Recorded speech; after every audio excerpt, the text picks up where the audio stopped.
Okay, Gloucestershire against Middlesex, just under 15 minutes away. If we miss the toss, well, Gloucestershire won it and elected to field first. They're an unchanged side from the team that beat Somerset, but it is a West Country Derby double. We'll confirm that team very shortly, but let's start with the visitors at Middlesex and their starting 11.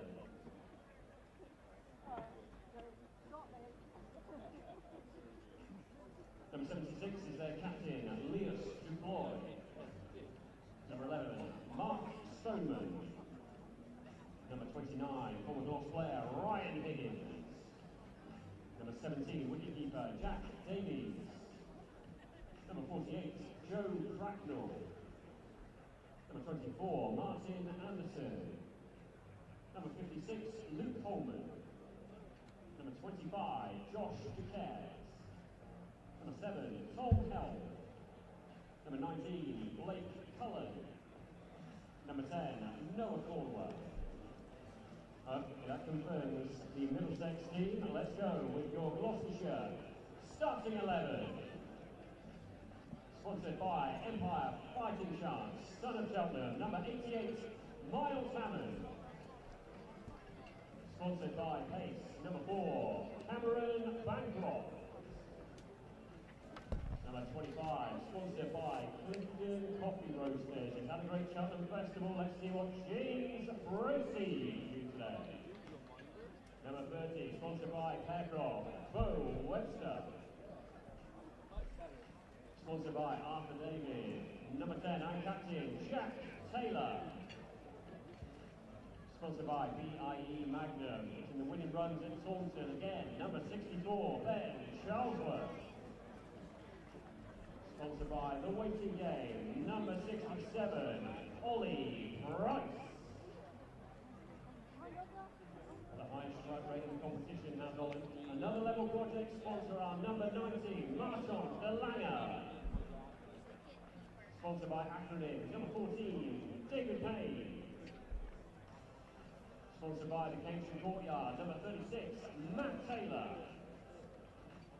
Sponsored by 6 O'Clock Gin, number 5, Josh Shaw. And not forgetting, sponsored by Tockington Manor School, this is our number 1, Alfred the Gorilla. So, Gloucestershire have won the toss. They've elected to field first. The Middlesex openers will be heading out very shortly. If you want to shout out today, why not tweet us at Gloss Crickets using the hashtag Become Glorious. If you're celebrating with us tonight, birthday, an anniversary, or just the fact that England's men's team are into the first major cup final of an overseas tournament. It was great last night. Let's keep the good feeling going. You can tweet us, use the hashtag Become Glorious, tweet us at Gloss Cricket.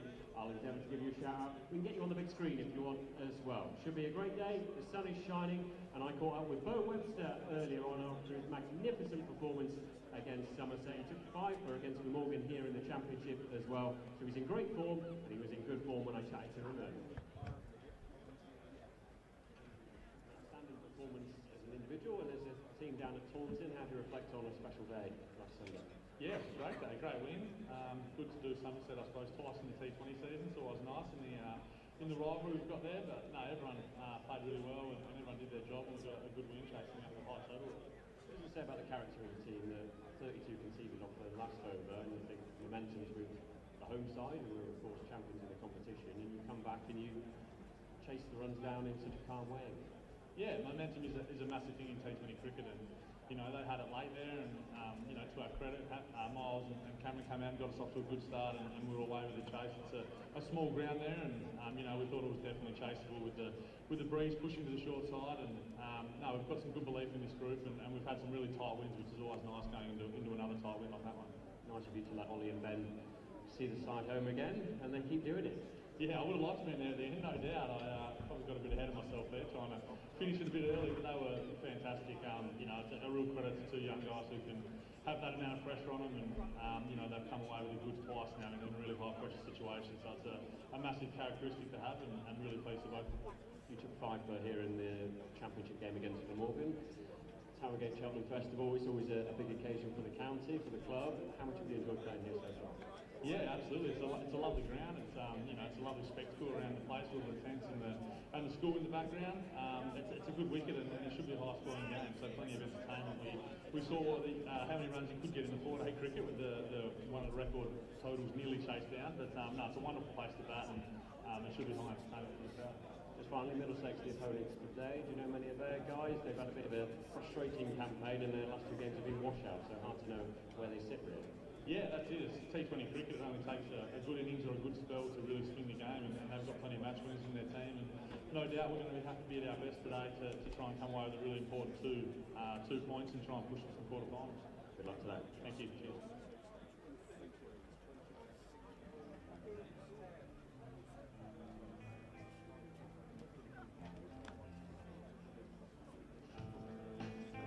Absolutely. Well done for being here and joining us on African American friends.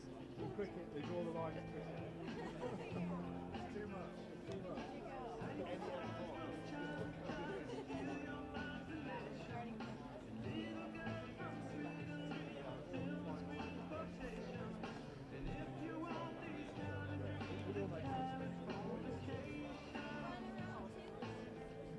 Not like in baseball.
Welcome to the Towergate Cheltenham Cricket Festival here at the beautiful College Ground. 2 vital games in the Vitality Blast over the course of the next few days. Glamorgan here on Sunday, Middlesex today.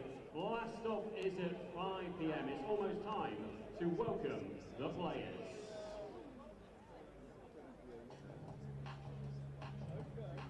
Each match is played by 2 teams of 11 players. Some are batters, some are bowlers, and there's 1 wicketkeeper. Both teams have a chance to bat and bowl. Look out for the coin toss. That's how they decide which team bats or bowls first. Each team has 20 overs to score as many runs as possible. The team with the most runs wins the game. 1 over is made up of 6 good deliveries from the bowler. To score runs, batters hit the ball and run between the stumps. If the ball reaches the boundary, it's 4 runs, and if it gets there without bouncing, that's a 6. While the batting team is scoring runs, the bowling team tries to stop them and get the batters out by taking wickets. Well, good afternoon. It's a Thursday. It's nearly 5 o'clock, but it's not crackerjack. It's T20 cricket at Cheltenham in the sunshine. Welcome, wherever you may be, to our coverage of the home game here against Middlesex. Round 11 today of 14, with Gloucestershire very much in the shake-up for a quarter-final place. Only a couple of games tonight. The one here at Cheltenham and Essex against Kent, which is a 7 o'clock start. But the table has Surrey 16, Sussex 14, Somerset 11, Essex 11, Gloucestershire 11. You could put a blanket, Dan Whiting, over those 5 teams, but one is going to miss out on a quarter-final. Yeah, it's imperative Gloucestershire beat Middlesex twice, isn't it? And Glamorgan here on Sunday. It is crucial time of the season here, and I mean, I love this time of year. It's, when the groups start getting all tight, it's a brilliant time of year. So here today, our umpires are Ian Blackwell and Richard Illingworth. The news at the toss was that Gloucestershire won the toss and they've elected to field first. So is there a risk in that, given there are no lights here at Cheltenham, but the forecast is decent for the rest of the evening, but we've not played here in a 5 o'clock game that's gone its full distance. The last one that we played here at Cheltenham at this time was abandoned because of the weather, so fingers crossed the weather holds. Dan will give you the Gloucestershire team in a moment. I will give you the Middlesex side, which includes Mark Stoneman playing a T20 for the first time since 2021. He wasn't even in the squad that was announced by Middlesex yesterday. They've got a game at Cardiff tomorrow, but he has come down. So their side, Laius Deploy and Mark Stoneman will open. Ryan Higgins will bat at 3, knows all about getting runs on this ground. Was involved in the tie between the two teams in 2017, was when he was a Gloucestershire player. Jack Davis, the wicket keeper. Joe Cracknell at 5, Martin Anderson at 6, and then the bowlers, Luke Holman, who's had a good season with the ball, Josh DeCares, obviously but also bowls his spin, his off spin, Tom Helm, Noah Cornwell, a young left armour, 19 years old, and Blake Cullen, who is tall and quite brisk, should we say. He is brisk. I'm looking forward to seeing Cornwell. He's come through Radlett Cricket Club, same club as Josh DeCares, and yeah, I'm looking forward to seeing how he gets on. The team used to Gloucestershire is very straightforward. More or less, it's getting quite standard, Ian, isn't it? Cameron Bancroft, Miles Hammond, Bo Webster, Ben Charlesworth, Ollie Price, James Bracey, Jack Taylor, Marshall DeLunger, Josh Shaw, and then the pair of left armers who've got 35 wickets in this Vitality Blast between them, David Payne and Matt Taylor, as the teams come out onto the field. And Jack Taylor leads the Gloucestershire boys on, and Ben Charlesworth goes sprinting off. Yeah, well, he's going down to deep square, which is where he'll be fielding for David Payne's opening over. I'm sure Payne will take the College lawn end, as he normally does. Cheltenham not full, but it's the sort of day where there might be quite a good walk up, I would think, for people who are leaving work, seeing the weather's okay, and then literally coming close to the start. Yeah, it's a smaller crowd than Kent last Thursday, but what a... I mean, people love Cheltenham, don't they? People just absolutely adore this venue, and I'm one of them. I'm in the fan club here. Yeah, recent convert, our good friend Mr. Whiting. So, welcome to you. Gloucestershire in their yellow and black as usual. Middlesex in it's a kind of a, dare I say, it's a deep purple and navy trousers.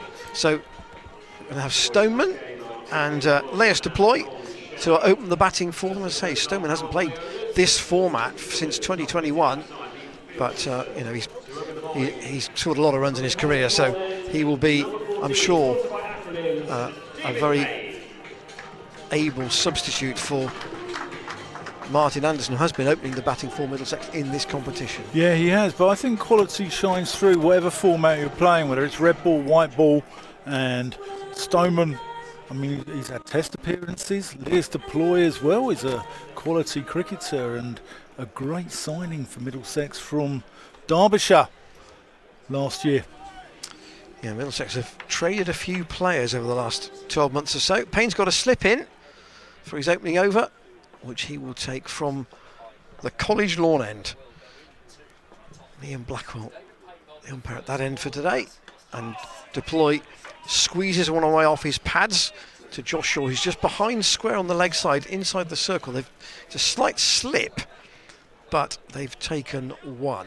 Interesting field. You've got like a cover point there. He's a long way forward from square the wicket, and you've got the extra cover where Marshall DeLunger is, and then the mid-off as well. And the man out in the deep is Ben Charlesworth at backward point, a deep backward point, And Ollie Price is at deep square leg. So 2 left-handers to open up, and here is Stoneman, who gets away with a single straight away, steering that down to Charlesworth. The pitch they're using for this match is the same one that was used for the abandoned game against Kent last week, so it's only had 25 overs on it. And it's just about the middle. I think it is actually pitch 3 of the 5 on the county square here at Cheltenham, so it's right in the middle. Payne back at the end of his run. Left arm over the wicket. And again steered into that gap by deploy, down to Charlesworth, who's on the deep point boundary. Worth saying, as Dan reminded me when I arrived up on the balcony today, only Tamal Mills has more wickets than Payne in the tournament this season. Payne has 18, Mills has 20. Sussex, though, have got quite a tricky run in. They've still got to go to Taunton. So yeah, they've banked some points, but they've got some hard games ahead of them. Still with the slip in. Payne in his first over, and Stoneman pushes that quite hard and goes past the outside edge of his bat and taken by Bracey. I think you were talking about Sussex there, and you know what Sussex have got is that they are disciplined. They've got guys who just bowl wicket to wicket. You know, people like Finn Hudson-Prentice, Ollie Robinson's doing a job for them as well, and they're a really good fielding unit as well. Middlesex have not had the happiest tournament so far. Payne into Stoneman, who tries to use his feet. Was there a nick there? Bracey went up. It was a slightly sort of half-hearted appeal, but umpire Blackwell not interested. Cameron Bancroft is the man at slip. Jack Taylor he's at short third, really. It's a fine gully, but position where he's just stopping the single. Good to see Tom Smith in the squad. Not playing, but it's good to see him in the squad. That was a late change at lunchtime today. Payne in again. Stoneman back to Payne, who fields off his own bowling. So a tidy first over, just the 3 singles. And Payne takes his cap and heads off into the outfield. And it will be Matt Taylor to open from the chapel. And just to say about Tom Smith, so there are 4 games to go. There's a match today. Obviously, there's a match tomorrow at Southampton. Glamorgan here on Sunday, and then they go to Chelmsford, bizarrely, for the return fixture with Middlesex, which is next Thursday. You wonder whether Smith might be most likely to play at Southampton, where it's a bit dry, and you know they like to play the spinners there, don't they, as a result, Hampshire normally? Well, I covered a game there earlier in the season. Liam Dawson came on at 11:30 on the first morning, so that tells the story, doesn't it? So here's Matt Taylor. No Josh Shaw. Here he comes in, left arm over the wicket, and that is a big swish by Leas Deploy. Big welcome to everyone listening in from North London and Hertfordshire and maybe Essex. Well, there may be some Essex and Kent supporters watching this with their game to come later on. Taylor, that's in the air. That's going to be 4 runs running away down the hill, and once it goes over the school square or the college square, you're not going to catch that. Interesting, there have been a couple of Western Storm games played here since Gloucestershire last played in the T20, and the outfield did look as though it had slowed up. That was quite noticeable, particularly in the game that was played yesterday. So you might have a greater chance to run a 3 today than you might think. I thought it was quick against Kent last week. I thought it was really quick. Here's Taylor in. That's gone up in the air. Who's under that? Miles Hammond juggles it and gets it at the second attempt, and that is the end of Leas Deploy. He goes, and Taylor joins David Payne on 18 wickets for the season.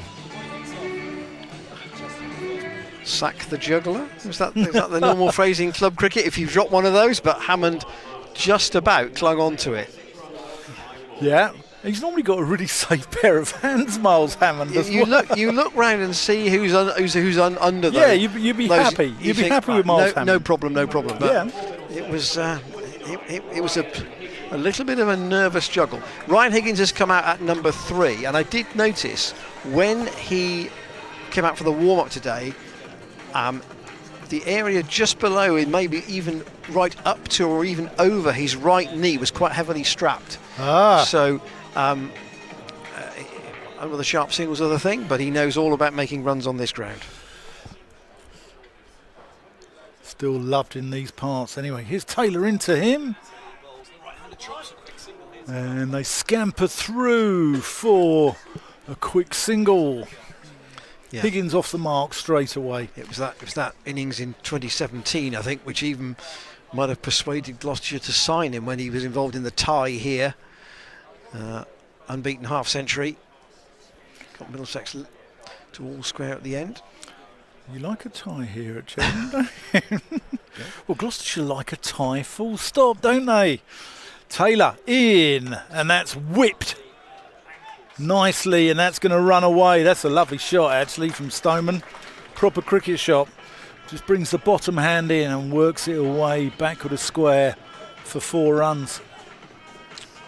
If you're a real weather watcher, Cleve Hill absolutely in the clear tonight. Resplendent, all kinds of shades of green.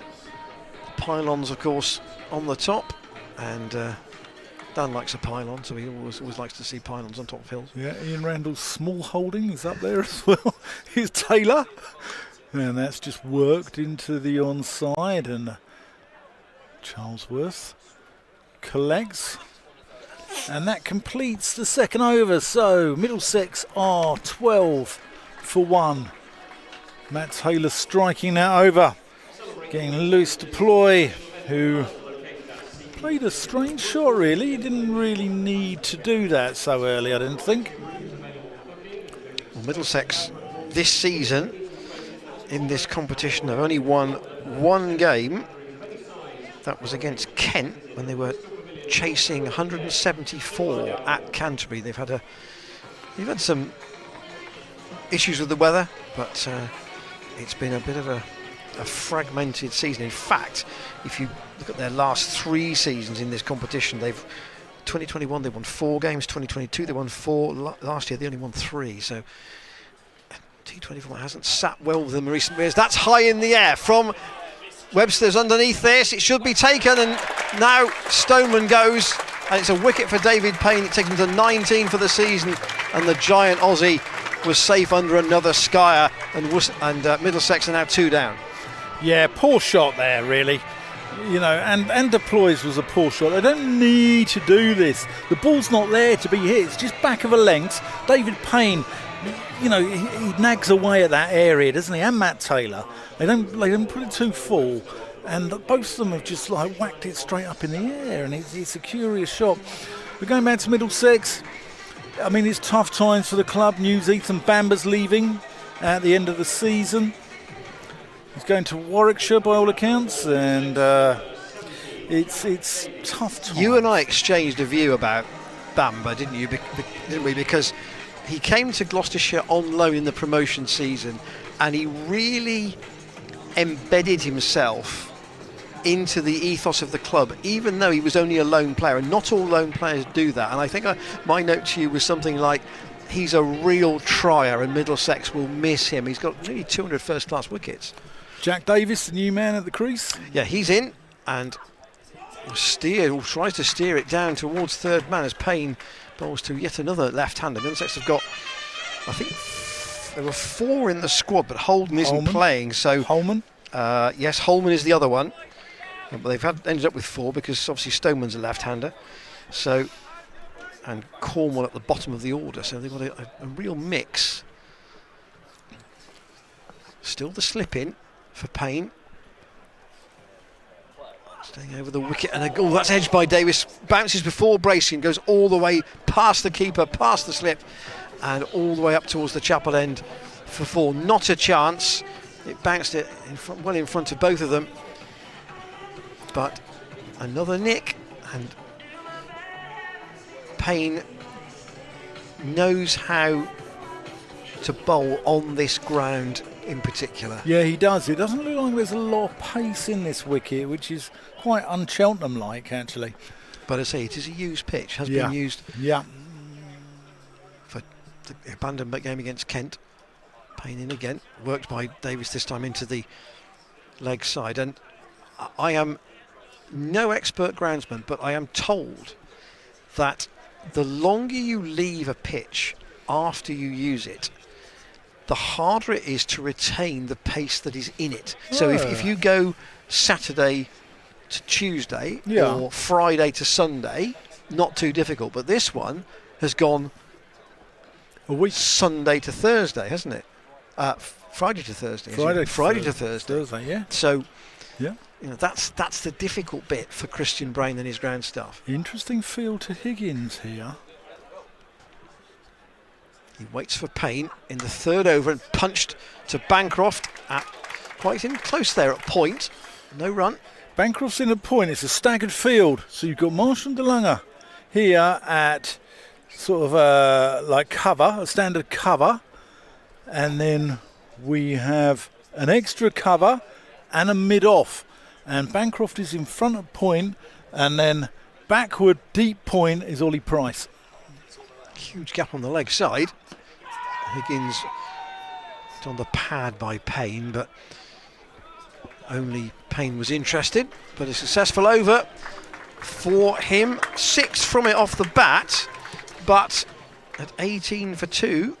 Again, it's the wickets column that you always look for in the power play, and plus you can nip out one more in the power play, then they'd be really pleased with the start. Matt Taylor, there was only bowled 1 over. There'll be a change straight away. Yeah, they've been rotating. Josh Shaw has been generally opening the bowling most of the season and then coming off after 1 over, and Matt Taylor's been coming on, but they've switched it around this week. But Josh Shaw is going to come in from the College Chapel end.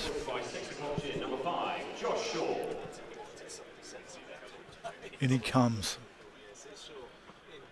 That's short and pulled to Charlesworth. 1 bounce. And didn't really middle that day. No, toe-ended it, didn't he? Interesting. Yesterday at the Western Storm game, Storm got 217 in their last match to be hosted by Gloucestershire. That's the way the fixtures are falling. Their remaining home games are at Taunton. And the Blades were chasing. They were 5 down, but they started so quickly that the lower order could pace the chase after that, and they got home. Josh Shaw into Higgins. Pulls! Oh, what a catch! What a catch! That is stunning. Miles Hammond, mid-on, has stuck one hand up in the air and caught Higgins with an absolute worldie. That's Glenn Phillips here from 3 or 4 festivals ago, but in a much more visible position to virtually all the crowd. One-handed. I mean, he was never going to get 2 hands because it was so far up above him. He was never going to get 2 hands. They're just showing this on the big screen. He's really middled that, and Hammond has gone up, and he's just flung an arm at it, really. And it's one of those ones that either it sticks or it doesn't. And you at one point had a thought that it's a bit like a goalkeeper trying to tip a ball over a crossbar. Sometimes the hand gets to it, sometimes it doesn't. Rob Scanlon on the public address has just announced caught by Miles Hammond. Yeah, I think the adjective brilliantly should have been put in before the word caught there, because that was an outstanding effort. It was just, I mean, it's a privilege to actually be here and to watch a catch like that. It really is. And Ryan Higgins departs. Everything was airborne when Hammond took it. Yeah. Joe Cracknell in at number 5. Shaw in, and Cracknell pushes that into the offside. Marshall DeLunger in. Good energy here about Gloucestershire. And Hammond's had a pretty reasonable term with the bat. He's got 296 runs at 32. Obviously had that 80 down at Canterbury when Gloucestershire wanted a canter. Yeah, I thought his innings at Somerset as well the other day was really good. I thought he set the platform, it put the foundations in for the guys lower down. Here's Shaw and Cracknell. That's a lovely shot there. Punched off the back foot through the covers, pierces the two fielders there, and he's struggled a little bit in this format this year. He's a good player. You know, he's too good a player. Plays virtually no first class, does he? Just literally, I think, if Middlesex are really beset by injuries, he would play first class, but basically he only plays white ball cricket, Joe Cracknell.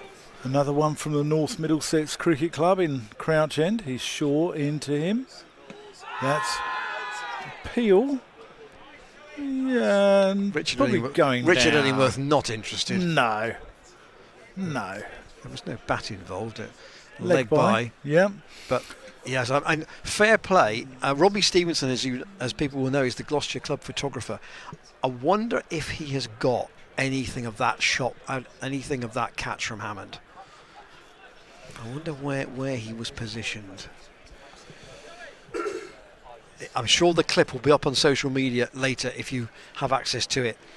Shaw to Davis, who plays that. Middlesex need to just sort things out here. They just need to get to 40 odd in the power play and not lose any more wickets. But yeah, Joe Cracknell, one from North Middlesex, same as Ethan Bamber, same as Luke Holman, and Max Harris as well, who I'm not sure if he's still with the club actually, but he was a bustling pace bowler. Well, Payne's going to bowl a third over, which has been the practice in several of the games so far this season. Gloucestershire only then leave one for Payne for later. Sun's just gone in for a moment. Payne in, nicks, and Bracey can't reach it, and neither, diving to his left, can Josh Shaw. That skidded away down towards the third man boundary. It's gone for 4. Not a very confident shot, truthfully, from Cracknell, but it'll say 4 in the book, and that's all that matters from his point of view at the minute. Middlesex 28 for 3. David Payne, though, has been absolutely superb for Gloucestershire in this whole campaign. I think that's 19 wickets now, about 11 or 12 apiece. Payne again to Cracknell. In the air, just over Bo Webster, and that's quite a height, and the ball's going to again scuttle away for 4. So he's had a couple of loose shots in this over, but he's got 2 boundaries for them. One, a thickish edge, chiefly along the floor. That was in the air, but Webster's right on the edge of the circle, and Cracknell knew that if it beat Webster, it's going to run away to this relatively short square boundary here at Cheltenham. Middlesex 32 for 3 in the 5th over of the match. That's skied up in the air. Whose is that? That ought to be Webster's. He's underneath it now, and he takes the catch. Another wicket for Payne. He goes up to 20 for the campaign, and Middlesex are, I think, perhaps misjudging the pace in this pitch, because with the exception of Higgins, who was out to a truly remarkable catch by Hammond, all the other 3 have been skyers, which all have been taken with varying degrees of difficulty by the Gloucestershire fielders. That was Bo Webster's this time. A second catch for him and a second wicket for David Payne. And Middlesex are 4 down in the power play. Yeah, if I was Richard Johnson or Rory Coots, I'd be very disappointed with some of these shots here by the Middlesex batters. All of them chipping it up in the air. Higgins can be excused. He's been got out. I mean, the ball was there to be smashed, and he's been got out by a world-class catch. But Cracknell deploys Stoneman. You know, it's disappointing. It really is. And Martin Anderson comes in. He's been opening. Yeah, he's apparently got a rather tasty 100 for his club Sunbury recently. Payne in with 2 wickets, and that's let go by Anderson outside the off stump. Anderson can play. He's a good bat.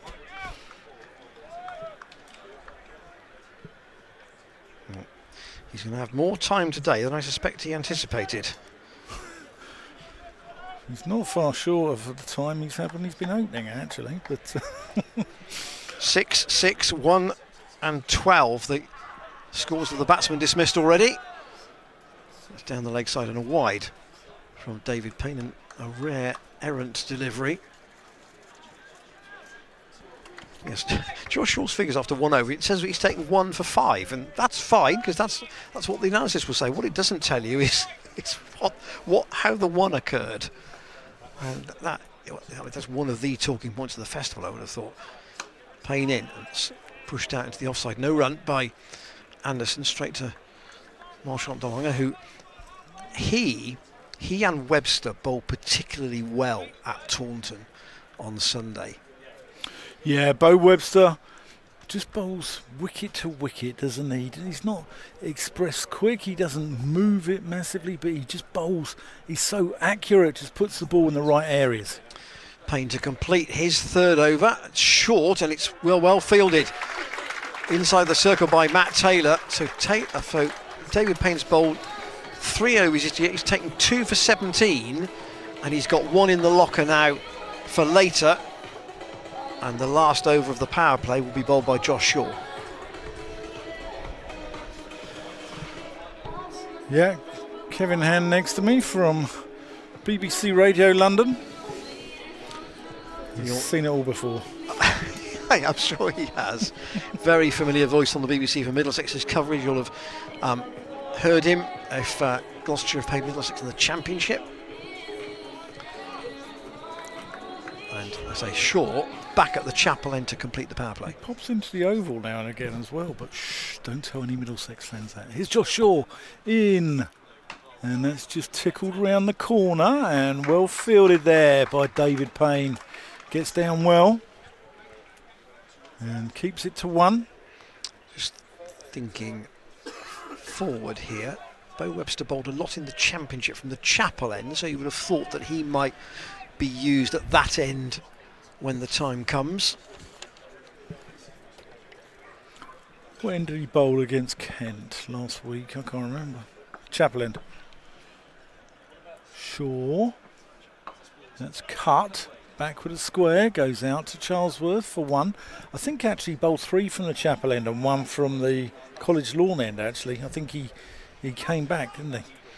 Just to recap the rest of the Middlesex batting order. Luke Holman, Josh DeCares, Tom Helm, Blake Cullen, Noah Cornwell.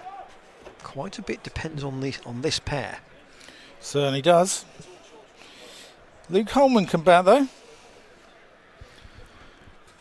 Shaw around the wicket, just tickled into the leg side there by Jack Davis.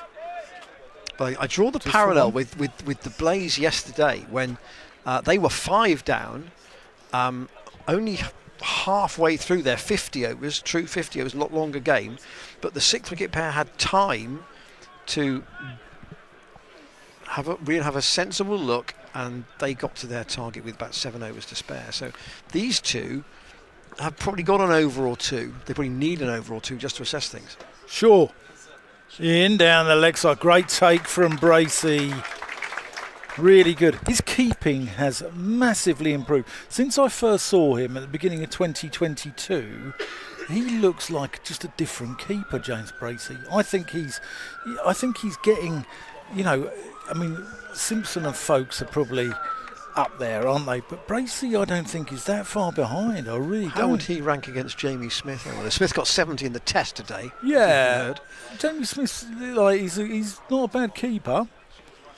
That's down the leg side. It's going to be another wide from Shaw.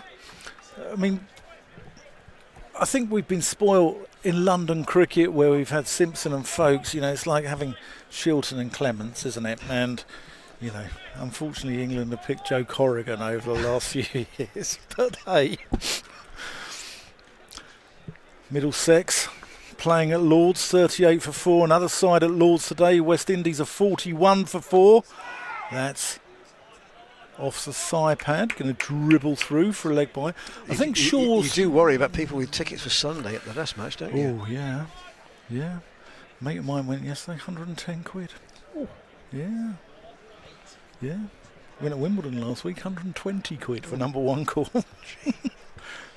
London sport, hey? London sport. Come to Cheltenham. Shaw around the wicket to Davis. Oh, is that out? Bracey fancies it. Richard Illingworth doesn't, and no one else on the ground does. Well, he was the only person who went up for that. So the Middlesex card, just to recap, it's Shaw makes his way back. Deploy caught by Hammond off Taylor. That was the juggling catch for 6. Stoneman caught by Webster off Payne. That was a skyer.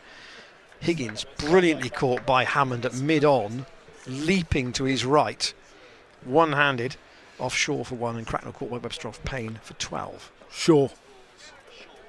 Short and wide and missed by Davis, and Middlesex at the end of the power play are 39 for 4, and they're up against it a little bit.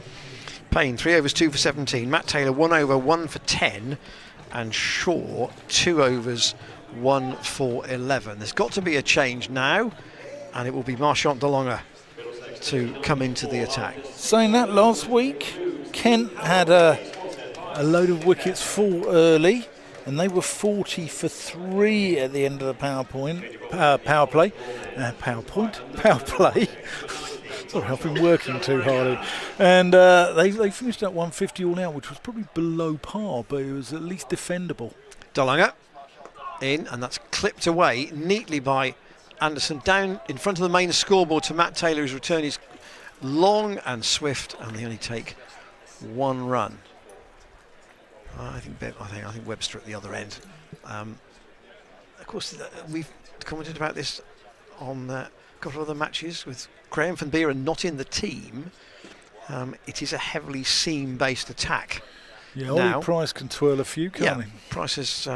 he's been very good, actually. He's picked up wickets in virtually every game. 40 for 4 in the 7th. Short from De Longa.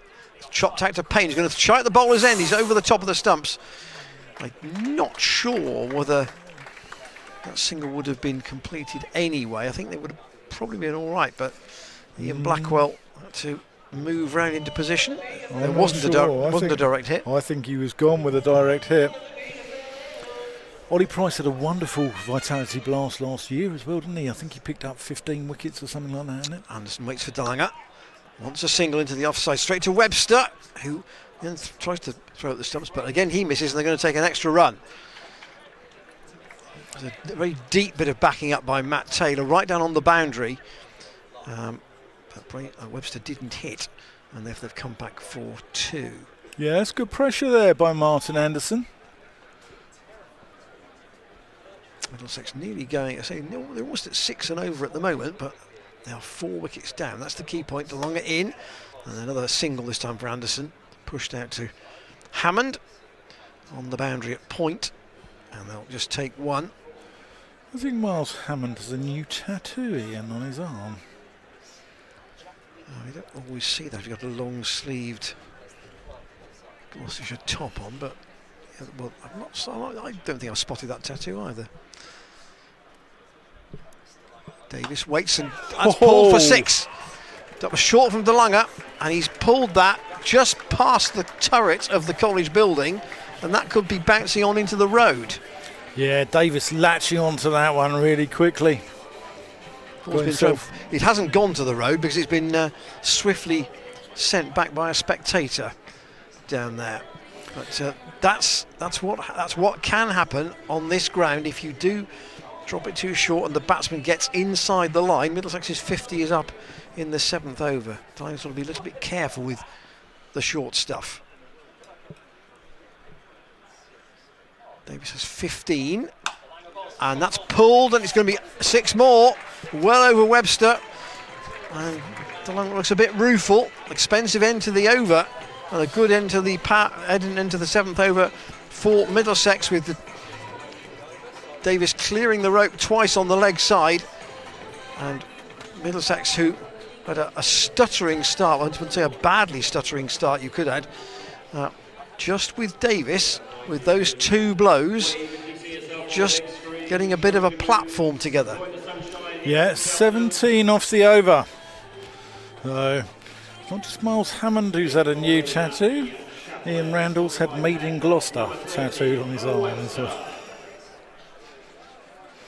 Ian, I've got to say, I loved your comeback to Peter Trigo on social media, where I merely asked him a question. That's all I did. For those of you listening in the game against Somerset last Sunday, during the interval, Peter Trigo said, "What a brilliant last 5 overs." As Webster comes in, and that's going to be 4 runs. That's going to go away down there to third. And Middlesex motoring along here. Anderson now into double figures. And Ian responded after Peter Trigo said, "What a brilliant last 5 overs." And he said, "Which 5 overs was that, Peter?" Well, as we know, Mr. Trigo is... I was actually drinking a cup of passionate coffee and about Somerset. spat it out when I read that. Webster in as that. Yeah, it's gone. Anderson. No. Illingworth unmoved. Webster was confident. Bracey was confident. Anderson went to walk. The 2 steps of a guilty man, and then hung around thinking, hang on, I might get away with this one. But hey. Maybe off a sleeve, perhaps? I think you're being kind there, Ian. Webster, that's just played out to long on, where Bancroft throws it into his fellow Australian. So now he's Davis, who's got to 21 with those last 2 blows. He's got a man out at deep square and a man out at deep mid wicket and a long on and a long off to cope with if he wants to go towards the rope again. Webster ambling in. That's worked into the onside, and that's really good work from Charlesworth. One-handed pickup keeps them down to 1. I've got to say, I think Jack Taylor's captaincy during this campaign has been really good. I think he's rotated his bowlers well. I think he's been innovative with his field positions, and he's got the boys playing for him. Webster in, and that's drilled through the offside. Anderson manufacturing that. It wasn't a half volley, but he went walkabouts, went down the wicket. It's good placement. Yeah, and hits it just to the left of Jack Taylor, and it runs away down that hill for 4 runs. Good shot by Anderson. Clever cricket. What's Webster got in response? Full ball. Anderson plays it out to long on. Bancroft in quickly. End of the over, 66 for 4 at the end of the 8th, and these two are doing a bit of a repair job for the North London boys. 67 for 4 actually, so these two have put on 36 in not many overs. Yes, Jack Taylor with some thinking to do with right left-hand combination in, and just starting to really put back to ball and get the measure of the pace, in inverted commas, of this wicket. So we're going to have Ollie Price for the first time from the College lawn end. Again, easy perhaps to give you the players inside the circle, saving 1. Got a short third man, backward point, short extra cover, and a short fine leg. In front of the wicket, there's anywhere on the leg side there's a single, anywhere Middlesex want it. Price has got to just try and make sure that there isn't a ball there that's sat up for the batsman to really climb into. Yeah, especially bowling to the left-handed Davis. Short boundary to the pavilion. It's going to come round the wicket to Davis as well. Just asked James Bracey just a bit of directional pointing to get the field in the right place. Price round the wicket. Davis tries to sweep. It's beaten everything, and Bracey is running away towards the sight screen at the chapel end. It'll go for 4. And he got a bat on that as well. So 4 more to Davis, who's in a sense throwing Middlesex forward at quite a rate here, with playing a shot a ball very nearly. Price will try again, staying around the wicket. And it's off his toe ended that, almost like it was a snooker cue, and he's got a single up to mid-off. He really had no idea where that was going, but it'll say 1 in the book. Joe Cracknell's played some lovely shots. The 6 off DeLunger, where he got inside the ball and latched onto it quickly, was superb. That one was not so good. Anderson, as Price goes back over the wicket. They'll want 2 here, and they may get it. Bancroft's coming round, and he had ground to make up from the leg side boundary on the Sanford Road side of Cheltenham. Hospital in the distance. And Marquis, if they weren't full at the start, they're filling up now. Price staying over the wicket. Anderson again will want 2 more here. He tipped that straight to Bancroft. This time there isn't a chance because the Australians onto it more quickly. And Middlesex advance by 1. This is the 9th over. The run rate's good. Doing all right at the moment with these 2. Yeah. Davis waits for Price, who's gone back around the wicket. And a reverse sweep attempted, but doesn't make contact. So another decent over, 9 off it. And Middlesex keep that ticking up. They're going to have a reasonable total to try and defend. But Gloucestershire probably know that they dismiss one of these 2, they're right back in the box seat again. And a good start. 4 wickets in the power play, but this is something of a rebuilding and a recovery job for Martin Anderson and for Jack Davis. Yeah, Matchday Hospitality flashing up on the screen. If you're interested, go to the Gloss Cricket website /hospitality. Webster in, and that's just nurdled around the corner. I think he thought he got that through. Yeah. It's right on the bottom of Anderson's bat. Yeah, he likes to get under the bat, Webster, doesn't he? He bowls a heavy ball. 77. Hasn't been a big wicket taker in this competition, but the economy rate's pretty good. Webster in. That's driven handsomely, but he's only going to get 1 out to Bancroft. Cricket's a funny sport, isn't it? You can cloth 1 into a gap and get 2, and play a shot like that and only get 1.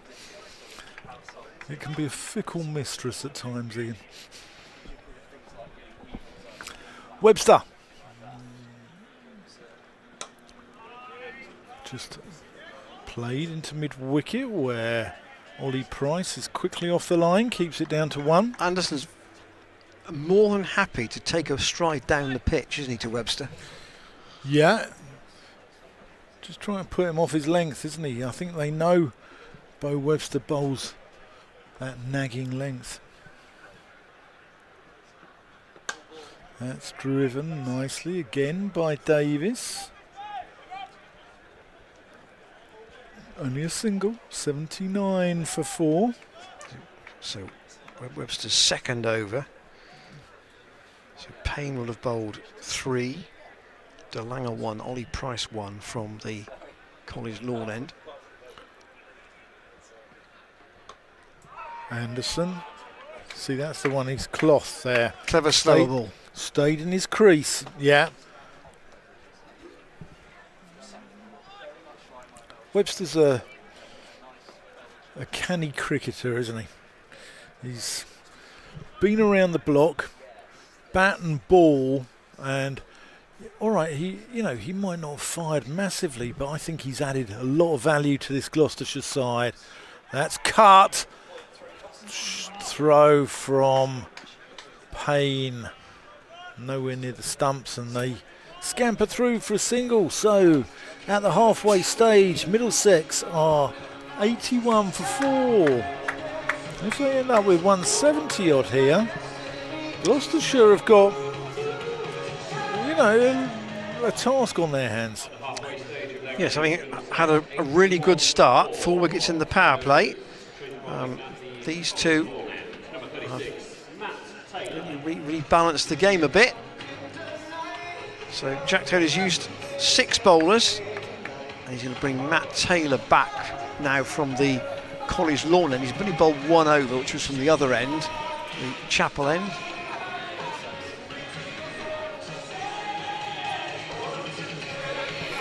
One of Ian Randall's favourites, this song.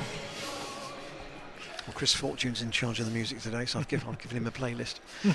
Here's Matt Taylor, round the wicket, chopped away. That'll go straight to Hammond. A good stop on the point boundary, but there's only ever 1 run. If you're going square here at Cheltenham, particularly towards the College Pavilion, difficult to run 2 because the ball travels there so quickly, and it's probably, I reckon, if it's 55 yards, that's probably 55, 56, 57 kind of yards is probably the distance to this boundary from almost from the middle of the square. So the left-handed Davis, with that short boundary on the leg side, faces Taylor. He goes down the ground to Jack Taylor, who stops the ball but doesn't gather it cleanly at mid-off. Touch frustrated he couldn't get a throwaway, but it's only 1 run. Matt Taylor has been, I think he's been brilliant in this Blast campaign. He's been the catalyst of so many collapses of opposition sides. Anderson on 24, and he goes straight down the ground again to Jack Taylor at mid-off. Again, 1 run. Yes, well, he had a season when Michael Klinger was captain where he bowled really, really well, and it was thought that might be a real avenue for him to get some regular white ball cricket. And then for whatever reason, it didn't quite happen for him from that season, really, until this one. Taylor in, chopped into the ground, and he didn't know where that had gone, Davis. He looked round with a worried turn to see the ball bounce past his leg stump and kept gathered by Bracey coming up from behind the stumps. No run. But the thing about Matt Taylor, he's been around a long time. I mean, what is it, 13 years, Gloucestershire? 12 years? Yes, sir. I reckon 12. I need to check his actual debut date. Here is Taylor in once more, whipped off his feet on the full by Davis. We're going to get 1 down to Marshall Delonga. But he's an experienced campaigner now, and you can see this. He bowls to his field. He doesn't bowl much rubbish. He's hardly bowled a wide all season, and he's just parsimonious. Ollie Price has gone out to long on, and Jack Taylor to long off to Anderson, who can't go straight down the ground. He doesn't get enough on that, and it's a good comeback over from Matt Taylor. Only, I think, 5 from it. Yeah, 50 partnership, and these two have batted really well. They've dragged Middlesex back into this contest because, sorry, it's 55 partnership actually, but they batted really well. They've actually, Middlesex were staring into the abyss of a very low score at one stage. Yeah, 31 for 4, and now they look like they're going to be setting, and not an imposing total, but something defendable. Somebody could still play a big knot from here. These two who've got set. Here's Marshall Delonga coming in from the Chapel end, and that's just worked with a little bit of bottom hand out to Cameron Bancroft at long on. The Chapel there behind Marshall Delonga, and behind that is the Eagle Star building. Beauty Not and the quite Beast. so pretty. Beauty and the Beast. And Jack Russell, when he paints his ground, apparently leaves out the Eagle Star building because it's his painting. He can do what he wants. Marshall de Lange. In, and that's, oh, innovative. Davis. Good cricket. Using the pace of de Lange just to deflect that. And goes away, one bounce.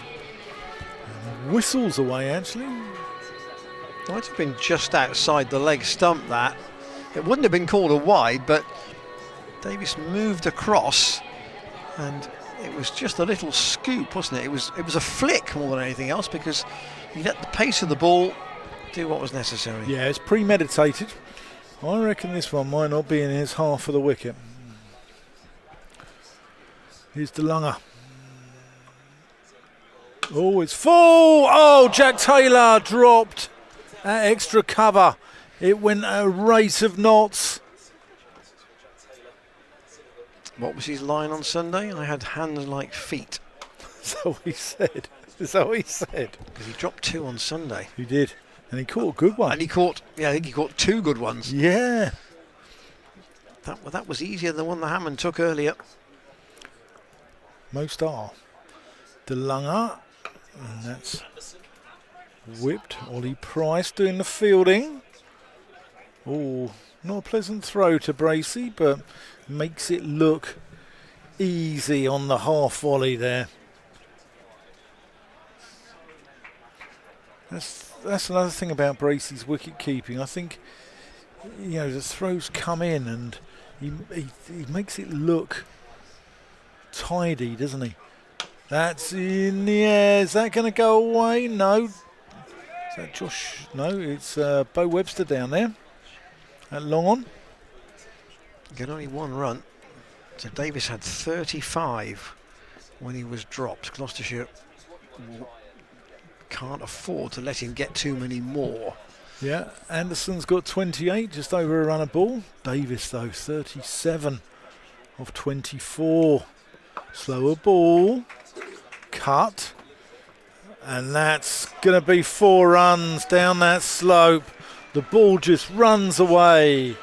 And Middlesex, 98 for 4. Ian Randall once taught me, because he's a wise man, and you know, you learn from your elders. And he once told me that T20 double the score at the end of 12 overs. And if it's 98 for 4 at the end of the 12th, Middlesex are in the box seat here, I think. Well, if the sun stays out, then the light will not be an issue.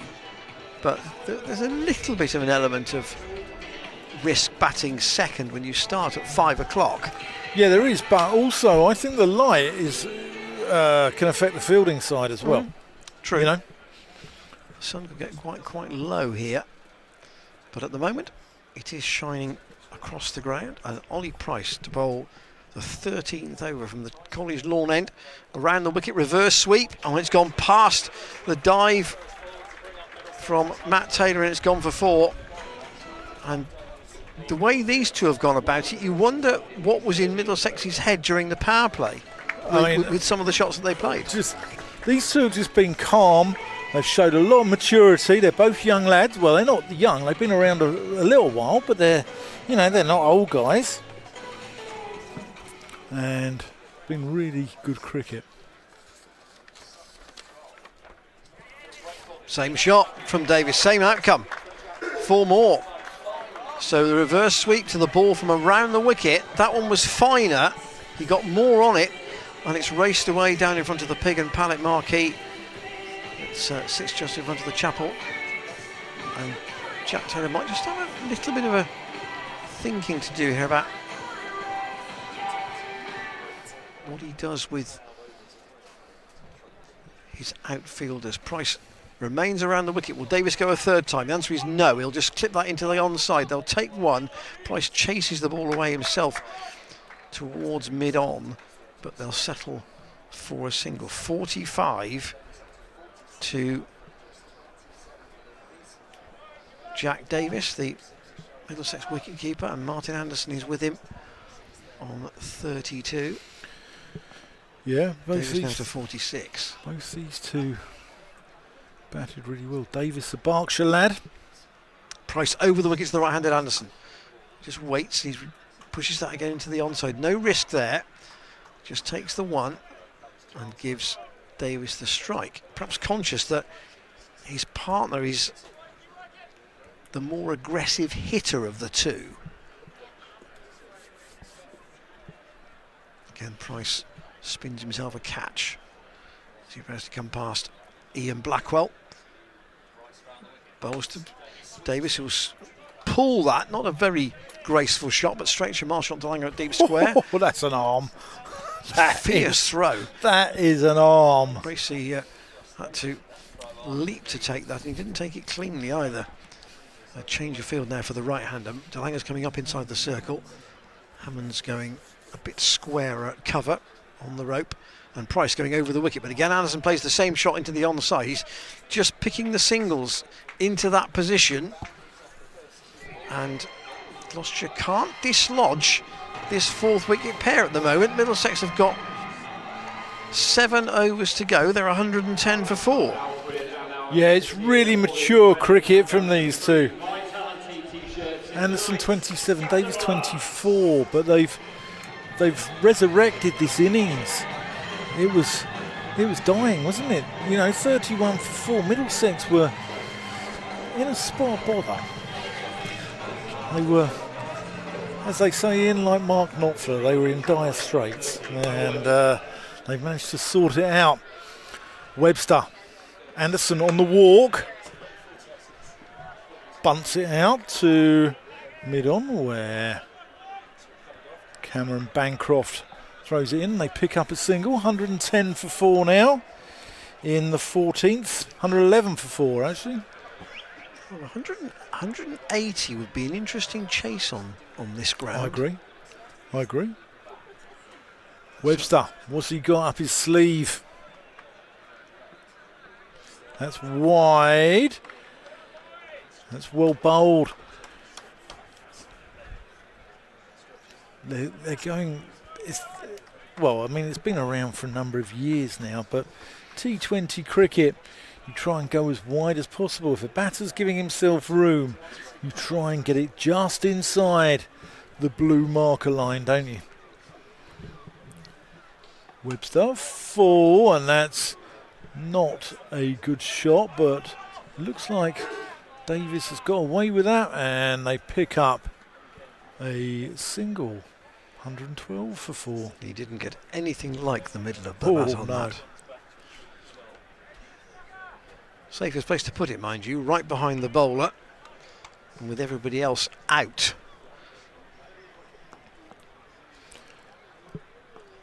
Yeah, the 4 men inside the discs. That's going to be 4 runs as well. Anderson back with a point there. Just get something on that. And it goes down that hill. You are not going to cut that off. One of the quickest outfields in the country here.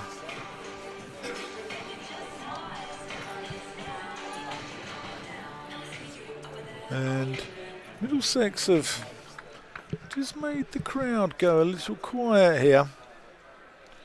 Webster, short and pulled, and just short of Miles Hammond out deep mid wicket. 117 for 4.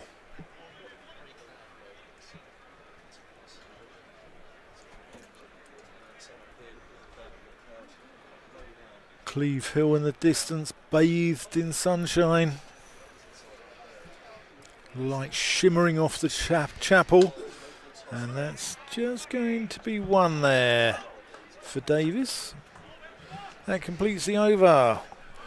118 for 4 at the end of the 14th. Just looking at the card, the impression was that Anderson had not hit many boundaries in his innings. In fact, he's hit 4, and Davis has hit 5 4s and 2 6s, which is kind of a bit more what I would have thought, but Anderson's rotation of the strike has been really clever. He's just done the simple thing. He's basically played drop and run and played the ball into the gap a lot on the leg side, and Gloucestershire can't plug all the gaps. Yeah, Davis, big shoes to fill with the departure last year of John Simpson to Sussex. Ethan Bamber as well going.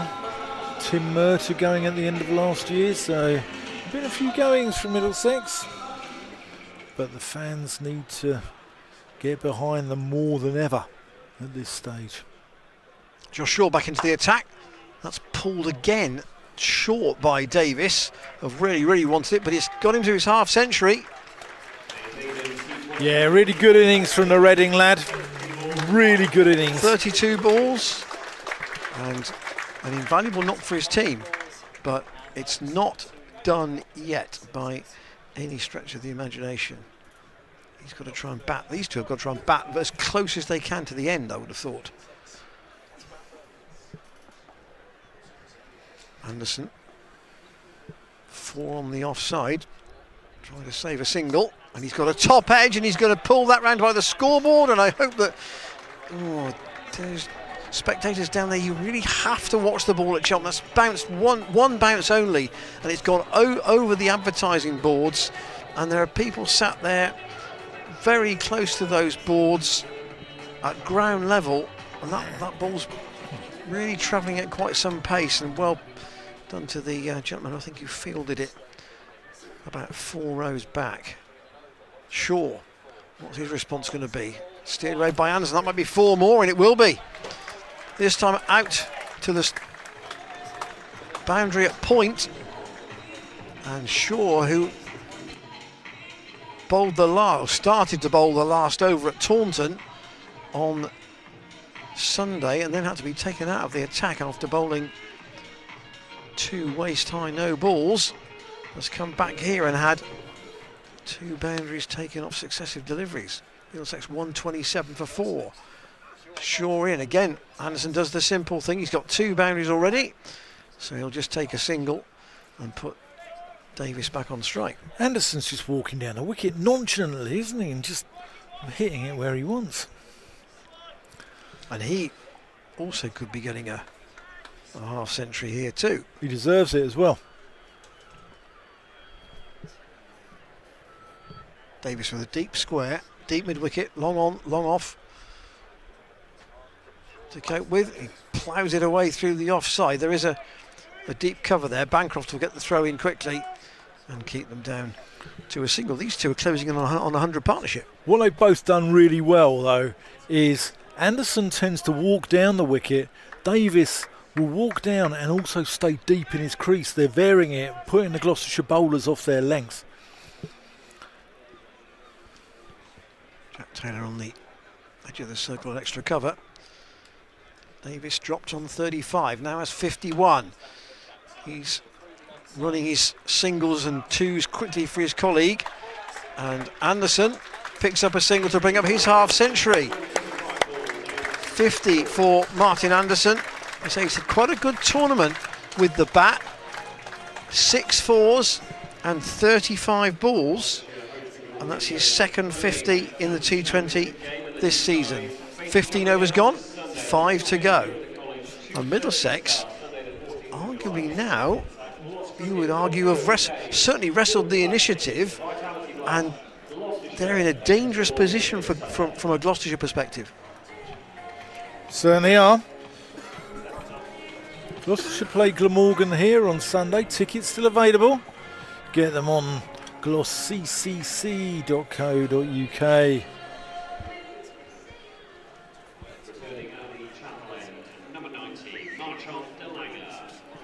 DeLanger's going to come back in from the chapel end.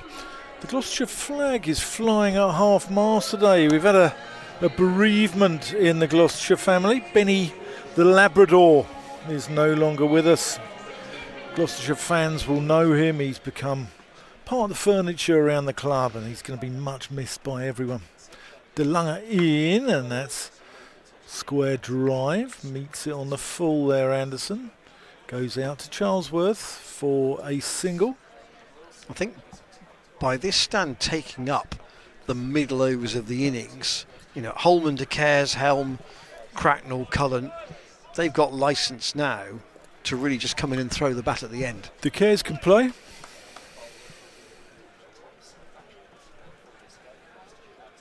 Helm can give it a whack as well. De Lange in, good Yorker. Actually falls over with the... Oh, good pick up there by Charlesworth, but can't stop. Davis and Anderson scampering back for a 2, which brings up a remarkable and quite simply excellent 100 partnership by these two. Really battling hard, drag their side back into it. That's up in the air. Is that down Charlesworth's throat? No, it's not Charlesworth, it's David Payne. Sorry, he's about 150 yards away from me there, Ian. My eyesight's not as bad. But that is the end of Jack Taylor. Jack Davis, sorry.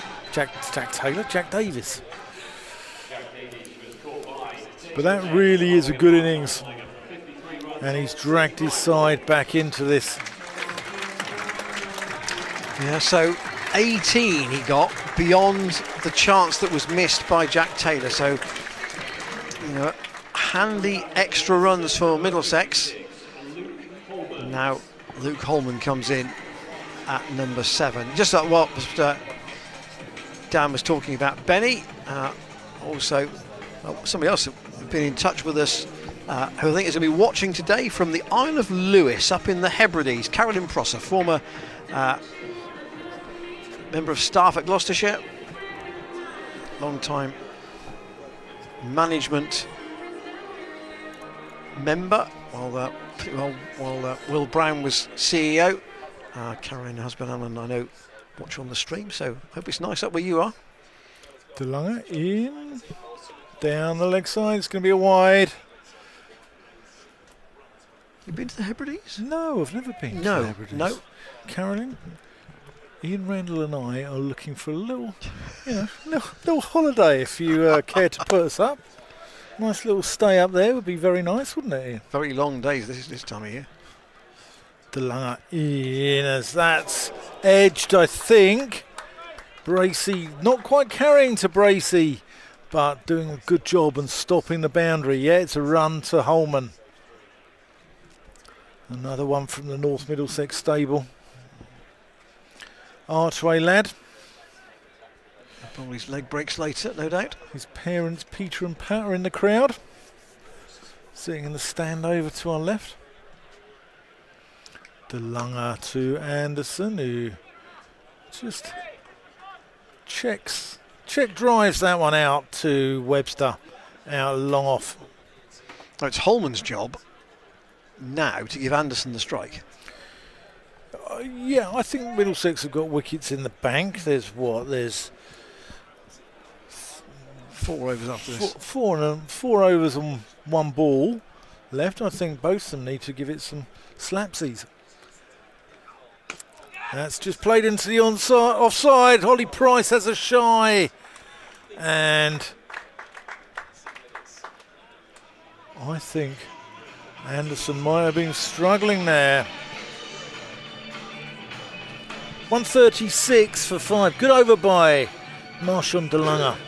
Yes, good to break that partnership. I mean, the Middlesex card has a very lopsided look to it because of that clatter of wickets at the outset. And then a century partnership between Anderson and Davis. And Gloucestershire have got 1 over left from David Payne. He won't bowl it yet, though. He's been bowling the 18th quite a lot, hasn't he? Yes, at the moment, Payne 2 for 17 from 3 overs. Matt Taylor, who's coming back now, 1 for 15 from 2. Shaw, 1 for 23 from 3. Webster, 0 for 24 from 3. Ollie Price, 2 overs for 21. And De Lange, 3 overs, 1 for... The screen hasn't quite updated. I think it's 1 for 36. Here's Matt Taylor, though, in. And Holman, the left-hander, punches that out to deep cover. Yes, 1 for 36 for De Lange. He's off 3 overs. Quite expensive today. If Gloucester can keep this under 170, do you think they'll be happy from here? I'd like it a bit lower than that. They could. 32 off the last 4. Yeah, they've got to quite. If they can keep Anderson off strike, that may be no bad thing. He's on strike at the moment though. Taylor left him around the wicket to him, and Anderson just forced to play that square back up the pitch, and Taylor fields off his own bowling. Cheltenham looks lovely when the sun is out, doesn't it? It looks lovely when it's pouring down with rain here. It's just David Payne one of those venues. Limbering up, so he's asking which over is he going to be bowling, and the answer may be the 18th by the looks of it. Taylor though, round the wicket past Ian Blackwell, chopped and straight to Payne, and Anderson is out, and that's a critical wicket for Matt Taylor. David Payne on the edge of the circle at short third man, as Anderson got a toe end on that, and it was spinning awkwardly. Rather, the pace of the ball wasn't the issue. The spin of it was, but Anderson goes for a very valuable half century for Middlesex. He's out for 52, and Gloucestershire have at last dismissed both of the batsmen who have been the fulcrum of this Middlesex total. Certainly have, and that could be a crucial wicket. Josh De Cares can bat though. He bats. Oh, I mean, he's opened in the county championship, but they've sort of been batting him at sort of 7 and 8 and using him as an off spinner really. But he's a decent player, as you would expect, given who his dad is. Yeah, from St Albans School, one of Mark Eilett's lads, head coach. And if you didn't know, his dad is one M. Atherton. Certainly is. Taylor. Around the wicket to De Cares, who punches that straight to Jack Taylor, who throws at the stumps and he hits. And there's a run out, a simple run out, because Holman had gone looking for the single. It went straight to the fielder, but he stopped. When he turned round, he saw Jack Taylor to throw the ball at the stumps. If Taylor was going to hit and Holman was on his way, he didn't even bother to go towards the stumps at the non-striker's end, and Gloucestershire have nipped out another one. And can they really keep the lid on this now, as Middlesex just crumble a little bit towards the end of their 20 overs? There was never ever a single there. Matt Taylor just doing his thing. Ball goes out to Jack Taylor, and that wicket was just tailor-made. If he missed, there would have been a single on the overthrow, but that's all. I wonder if that might change Jack Taylor's thinking now about how he wants to bowl the last 3 overs. 138 for 7. Gloucestershire would love to keep Middlesex under 160 from this position. De Cares still on strike. Matt Taylor around the wicket to him, and he goes straight down the ground. That's a safe shot because the mid-off is up and it's gone over the rope and straight into the advertising boards for 6. That's a good clean hit. Perfectly orthodox shot, and with mid-off up and long on back, it was into Cares' mind a safe shot to play, and he's forced Jack Taylor now into a field change. So he's got Ollie Price going back now to the long off boundary. He's pulling Josh Shaw up inside the circle at short fine leg. De Cares off the mark with a 6, waits again for Taylor. And that's against a more orthodox shot all the way along the ground out to Webster at long on. They'll only take 1. This is the 17th over, and 2 wickets in it, but only one of them to Matt Taylor, the other one being the run out, and 144 for 7 Middlesex with 3 overs to go, and with the 2 batsmen who are set both out critically.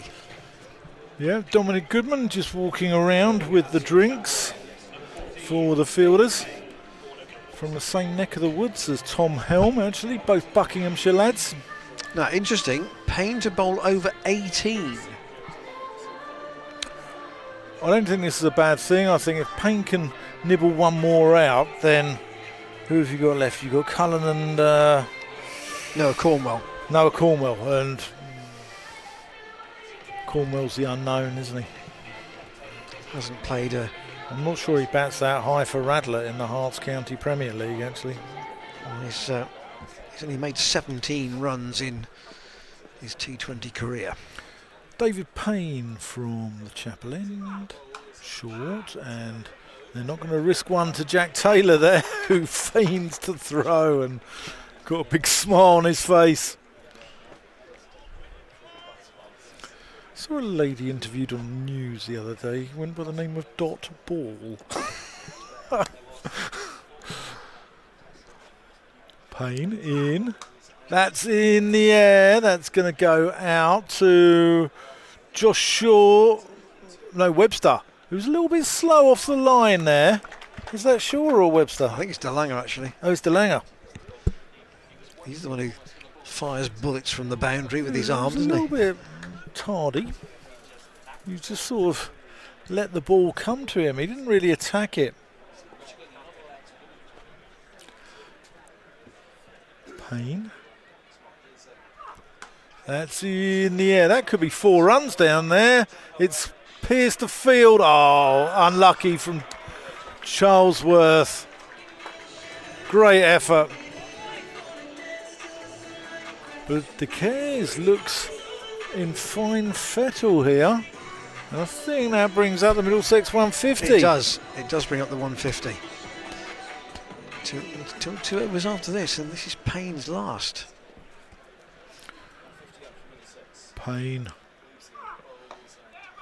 That's just hit into the ground. Gloucestershire looking a little sloppy in the field here.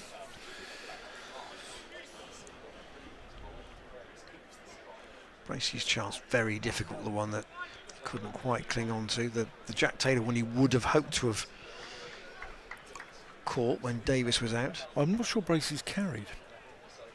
It was very low, wasn't it? Yeah, I'm not sure that carried. 152 for 7. Payne to Helm, who plays that one nicely, and that's going to run away for 4 runs. Good placement from Helm.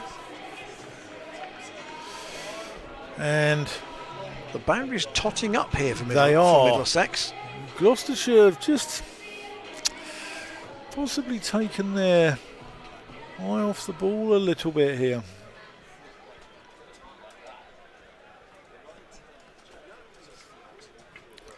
Payne. Helm, that's going to be out. Bancroft, no mistake. He doesn't drop them. Helm departs for 4. And David Payne has yet another wicket in this Vitality Blast campaign. 3 for 28 he's going to finish with. So another 3 for Payne. So 21 wickets now for him. Another good return. I mean, what's he on? 21 wickets at about 11 or 12 a pick. I mean, you know, that it's priceless. So I would guess it will be DeLanger and Matt Taylor to bowl out for Gloucestershire. That's the what I would expect. Or Josh? Yeah, before today, 18 wickets at just under 15 each for David Payne. I think they'll. No, DeLanger's going to come in from the College lawn end. They don't want 2 overs like the last 2 from Taunton. They've got to really try and keep Middlesex certainly well under 180 if possible. DeLanger in. That's a full toss straight down the ground. Hit by De Caires. He'll get 1. He doesn't want more than 1. And Cullen will therefore face. Yeah, really good from Webster there, keeping that down to 1. He had to run round the ball, but he got there quickly for a big man. Cullen, I'm looking forward to watching him bowl. He's quite sharp. Faces DeLanger. Last over from that College lawn end, the penultimate over of the innings. He squeezed that away for a single, and that's probably what De Caires wanted, to get him back on the strike. He's got 15, De Caires, and they want to monopolise the last over and 2 balls of the innings as much as he can. He's got both, even his front foot is on the crease line, so he's deep in his crease to DeLanger, and he's got off the bottom of the bat. He'll want 2. He's going to run hard. Ollie Price is coming round. They're going to try and come back for the second run, and Cullen was running to the danger end, which was the striker's end, and he got there. Yeah, he hit the pocket nicely there. Duquesne. Thomas Smith, obviously not in the 11 at the end of the day, but he was added to the squad at lunchtime today. Always talks about the pockets at Cheltenham, where the ground is a little bit longer, straight, and therefore those are the areas that you can sometimes run a 2 or maybe even a 3, depending on weight of shot. Duquesne waits for DeLanger. It is short, pulled away to the boundary. Charlesworth gets a little bit of the bird. He's been running round that boundary a lot today, and on occasions he's got to the ball, tried to dive on it, and several of those shots have beaten him and gone to the rope. So the crowd, perhaps fueled by a beverage, have given him a bit of. He's a good fielder. Bit of riposte. DeLanger in again, chopped for 4, away through where third man would be. It's gone over the fielders who are up inside the circle and away past Matt Taylor in front of the members' stand for 4 more to Duquesne. Yeah, too much width there from Marshall and DeLanger. And but really economically at Taunton in a high-scoring game, and today hasn't quite been able to replicate that. 165 for 8. Middlesex have definitely got something to bowl at here. DeLanger again on bottom edge. It's down towards Josh Shaw at long leg. He's got the ball in quickly. They're going to run 2, and Cullen, who was on strike there rather than Duquesne, my apologies. Cullen's got 2, so 1 over to go. It looks like Matt Taylor's going to bowl it, and Middlesex, from a position where they were 31 for 4, I've got something to work with now, chiefly because of half centuries from Davis and from Anderson and that 5th wicket century partnership. yeah, I don't think Gloucestershire have been poor. I think sometimes you just need to give credit to the opposition. I think those two lads batted really well, and I thought they've. If you read social media, and I'm sure the players do, it's not been a particularly pleasant pace for Middlesex. That's wide of the off stump, but not a wide, and that's a dot ball. Yeah, social media hasn't been a particularly pleasant place for Middlesex fans or the players, and the news of Ethan Bamber this week, and I think those two have actually showed a bit of spirit, a bit of fight, and a bit of ticker. Taylor in, and that's smashed out to long off. Great pick up there. Could be out, not out. Good cricket though. Yeah, good cricket all round. To run hard, to run 2 there, because Ollie Price is onto that really quickly. Yeah, good delivery. Brilliant bit of fielding from Ollie Price. The ball just sort of, as it came in one bounce, sort of just plugged a little bit in the turf, didn't it? If it skidded on to Taylor, I think that Blake Cullen might have been on his way back to the pavilion. Taylor, that is going to be a wide. He's given it. He thought about it. He procrastinated. And remember, Ian, procrastination is the thief of time. Adrian Ball, the Gloucestershire scorer, said Richard Illingworth is one of the most measured signallers. Okay. Amongst the on the umpire circuit, never hurries. Matt Taylor. That's gone into the gap. And it's going to be 2. Little fumble there. Out in the deep by Josh Shaw, but it didn't go for 4 though. No harm done. Which would have been worse. Clearly worse. Here's that 170 we spoke about. 3 balls left. 172 now. It's going to be a 9 and over chase. Yeah. Taylor. Oh, that's going to be 4 runs. De Cair's just getting a feather on that, and it flies away in that gap between James Bracey and Bo Webster. Neither had any chance, and goes away down towards Ian Randall's limousine parked in the car park. West Indies 5 down in the Test match, by the way. So how many for Jimmy? I'll check. Yeah. 176 for 8. Penultimate ball of the Middlesex innings here to be bowled by Matt Taylor, and that's smashed straight down the ground. No one's stopping that, and that's the 180 up. Gloucestershire are up against it here. De Cair's has come in and done exactly what you want someone batting at 8 to do, who is much more than dare one say a real out and out hitter. Yeah, oh, he's a proper player. He's batted much higher than this in red ball cricket, as Dan intimated, and Middlesex have taken, with the wide, they got 13 off this last over with 1 ball to go.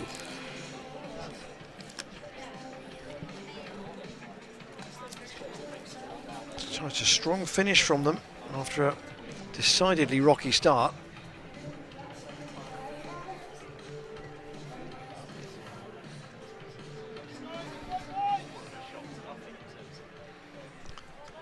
But Gloucestershire put them in, so they will be chasing, and they'll know what they'll have to get. Yeah. Taylor, last ball, full toss, and dropped by Webster. And they scamper through for a single. So the Middlesex innings will finish on a very decent 181 for 8. And having been 31 for 4, it's quite a remarkable recovery in Randall. It's a very lopsided card with 2 big scores and then a significant assist, if you like. A Cole Palmer type innings by Josh De Cair's at the end. Here is the Middlesex card. Deployed, caught Hammond, bowled Matt Taylor for 6. Stoneman caught Webster, bowled Payne 6. Higgins brilliantly caught by Hammond offshore for 1. And Cracknell caught by Webster off Payne for 12. At that point they were 31 for 4. Then Jack Davis and Martin Anderson put together the key partnership. 101 they added for the 5th wicket. Davis was caught by Payne off DeLanger for 53. Anderson caught by Payne off Matt Taylor for 52. Holman gave his wicket up, really run out by Jack Taylor for 3 before De Cair's bludgeoned a rapid 31 off 16 balls at the end. Helm was caught by Bancroft or Payne for 4. Cullen was not out 7. There were only 6 extras from Gloucestershire, so 5 wides and 1 leg by. Actually, not in the end, a good effort, a good disciplined effort in the field. The bowling figures: Payne 4 overs 3 for 28, Matt Taylor 4 overs 2 for 37, Josh Shaw 3 overs 1 for 23, DeLanger 4 overs 1 for 47, quite expensive today. Webster 3 overs for 24, and Ollie Price 2 overs for 21. It's in the balance, this. You wouldn't like to call it. Gloucestershire are chasing nearly as many as they were at Taunton, and I think it will be a case of everybody having to chip in to try and get them what would be 2 valuable points. We'll take a short break after I've just updated you on the Test match. England 371 all out today at tea, and that gave them a considerable lead over the West Indies of exactly 250, and West Indies now 77 for 5. 2 wickets to James Anderson, 1 to Gus Atkinson, and 2 to Ben Stokes. Sorry if you've got a ticket for Sunday. I don't think there'll be any cricket on Sunday at Lord's. We'll be back with you though much sooner than that, in a little under 10 minutes, for Gloucestershire's chase of 182 to beat Middlesex here at Cheltenham.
Players on their way here at Cheltenham College for the run chase in this Vitality Blast match between Gloucestershire and Middlesex.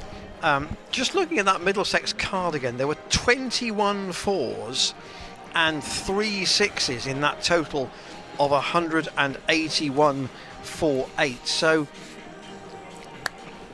they worked the ball actually reasonably well to make up the other 80 runs or so. But Cameron Bancroft and Miles Hammond out in the middle for the start of the run chase. 182, remember, is what they need. And Middlesex going to open with Noah Cornwell from the college lawn end, just 19 years old. Didn't get a chance to bat, but I'm interested to see how he does with the ball. Half centuries for Davis and Anderson. If you've joined us since the start, started promptly at 5 o'clock here. Quite a few of the crowd looked to have gone for something to eat, because that stand certainly was much more full than that at the end of the Middlesex innings. Well, they've gone for something to eat, or maybe something to drink, who knows. If I know that lot, it'll be the latter. Yes. So Cornwell starting his run from just inside the discs at the college lawn end. Left arm over the wicket. Hammond to face him. And it's just pushed into the offside, and they'll just have a dot up to the fielder at mid-on. Yeah, 2 men out in the power play. Joe Cracknell is out in deep backward point, and Rocky Stoneman is at deep backward square leg. There's a slip in for Cornwell. Bowls, and Hammond again plays the same shot up to mid-off. Laius deployed as the fielding, no run. I got out cheaply today, but Middlesex bailed out by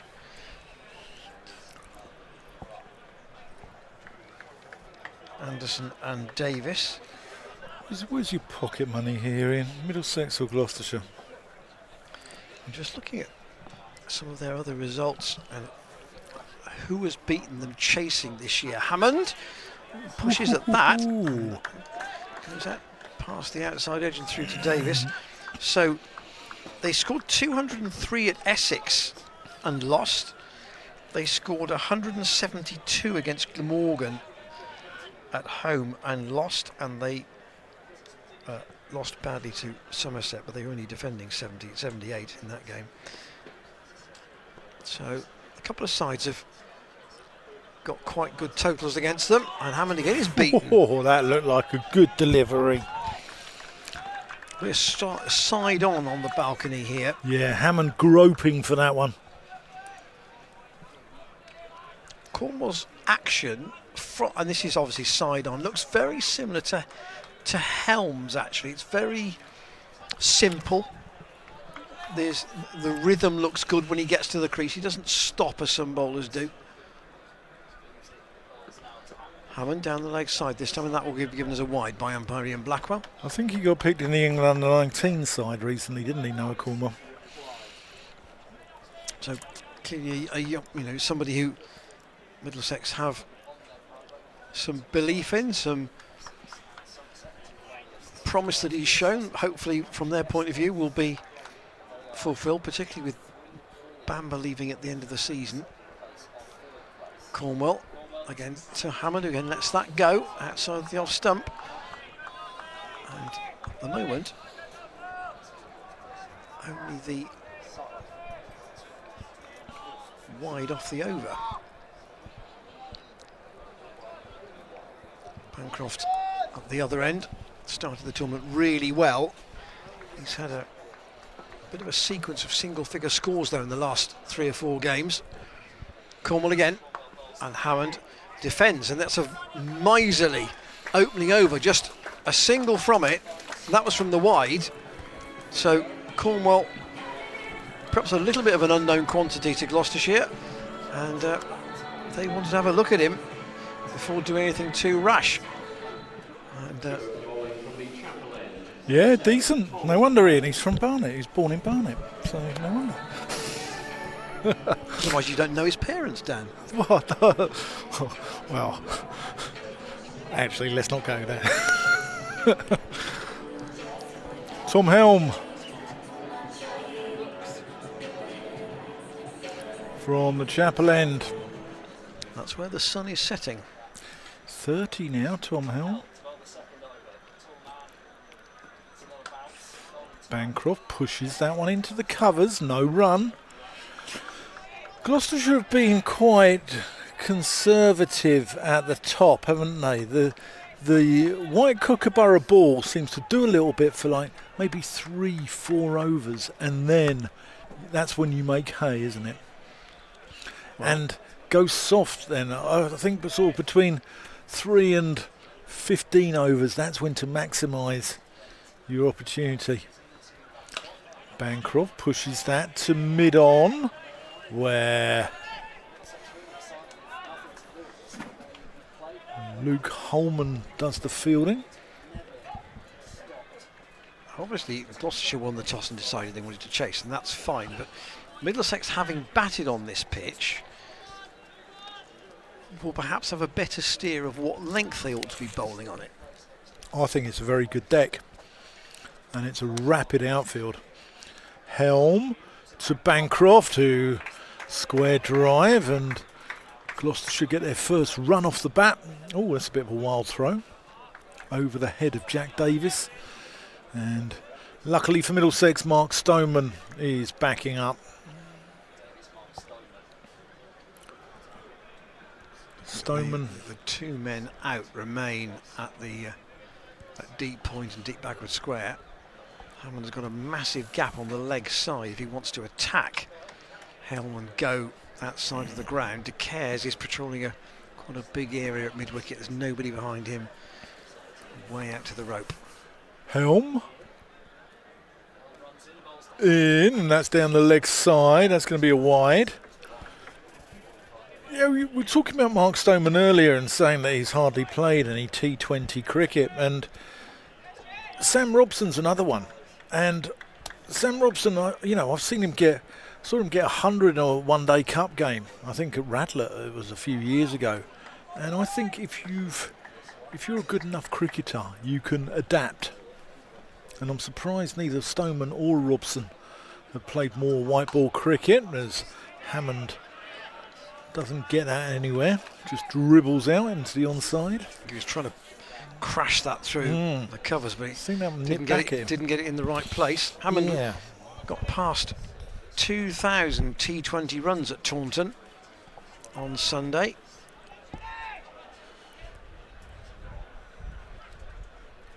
Just the field change, slips coming out.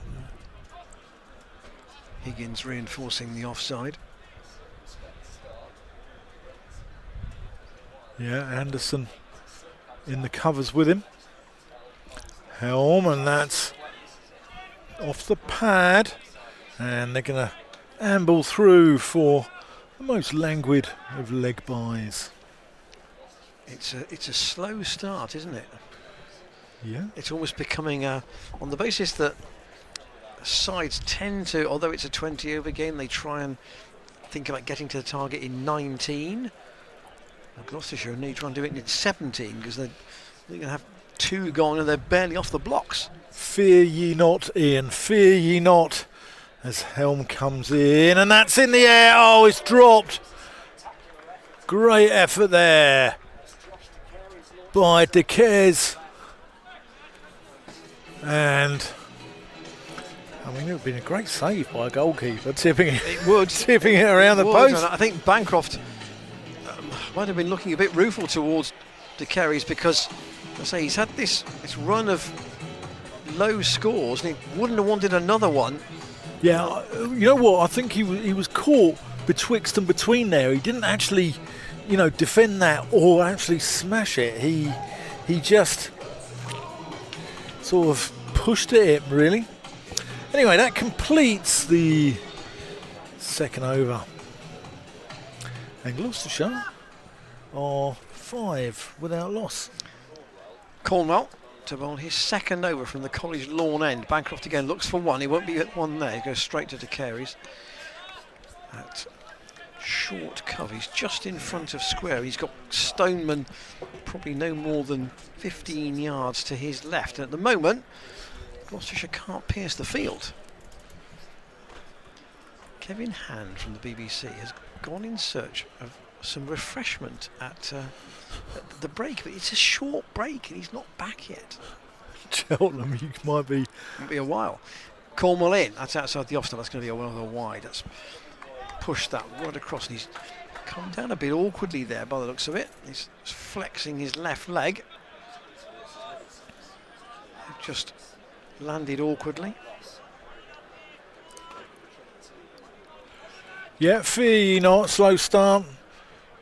Ollie Price and Ben Charlesworth can always slap a quick 70 off 4 or 5 overs. 6 and 7. Bancroft waits again for Cornwell. Can you get one here? Combination of bat and pad, I think, away on the leg side.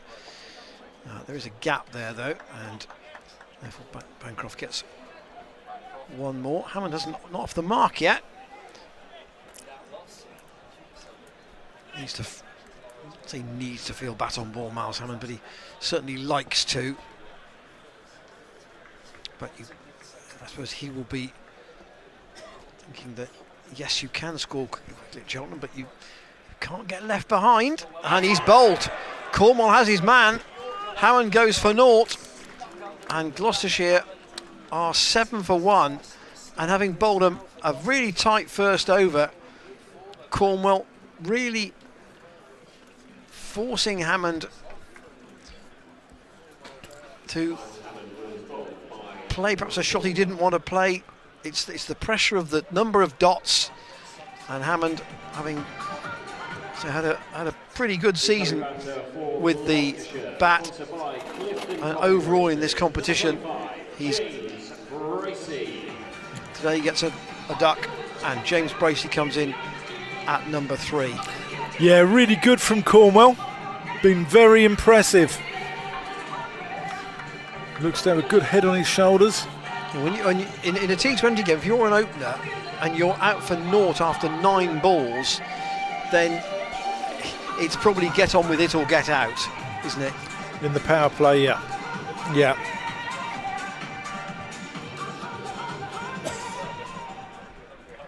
So one left-hander replaced by another.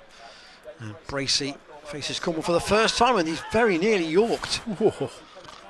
And the young man at the moment is surprising Gloucestershire with this opening stint. Kevin Hand's returned with food. Well done. He's trying to eat it while he's on air. That's a bit of a challenge. It does smell very nice. Kevin's actually making me very jealous here. 7 for 1 in the third over, chasing 182, and Bracey at least has got off the mark here with a squeezed single out to deep point. But Cornwall at the moment, he's in his second over. He's got 1 ball left. He's taken 1 for 4. Jeez. Yeah, the test will be for him is when he goes for his first boundary. And, you know, what's he got come back there? Bancroft waits for Cornwell to complete the third over. That's driven again straight up to deploy at mid-on. And Middlesex here have really got a tight grip on this Gloucestershire run chase at the moment. They are 8 for 1 after 3 overs. The target is 182. And their opening pair of Helm and Cornwell have done a tremendous job, but Helm's only going to be allowed 1 over. We're going to see Blake Cullen for the first time. Yeah, he's quick. He is genuinely sharp, I think. Well, he's not up there with Gus Atkinson or Jamie Overton or someone like that, but he's you know, your pace here. Brisk. Here he comes. That's driven nicely up to mid-off there by Bracey. No run. They're not offering any width at the moment, Middlesex, No. are they? Cullen, I've seen him before. I saw him playing a game at Radlett against Gloucestershire, and he was a little bit prone to bowl short. Cullen in, and that's going to be 4 runs. Nice placement from the Winterbourne wonder. Handbrake off at last. Yeah. I think the Gloucestershire fans in the crowd here at Cheltenham. That game at Radler, was that the one where lightning was bouncing off the trees, and I think Gloucestershire won on DLS? It was one that finished in very dark conditions. Yeah. I think Gloucestershire hit 6 off the last ball. Ian Cobain, I believe. Yeah, and went ahead on DLS. I was there as a punter. Cullen in, Bracey pushes that into the offside misfield from Josh DeCares, and they're going to scamper through for a second as Mark Stoneman cleans up. Didn't look as if DeCares was going to make it possible to get a second run out of that, but got in a bit of a tangle. 14 for 1, chasing 182. This is the 4th over. Cullen, slower ball, well bowled, as they scamper through, and Holman picks up one-handed athletically. Yeah, Middlesex were due to play, I think, Hampshire at Radlett last Saturday. Game a victim of the weather. Yeah, Middlesex got 2 spinners, both DeCares and Holman. You'd probably think would bowl 4 overs each here. So you've got a leg spinner and an off spinner. Cullen in, that's a good delivery, beats Bancroft.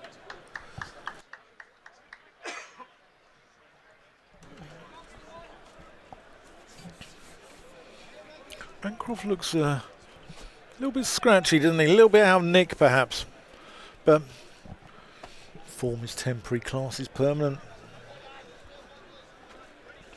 15 for 1 in the 4th.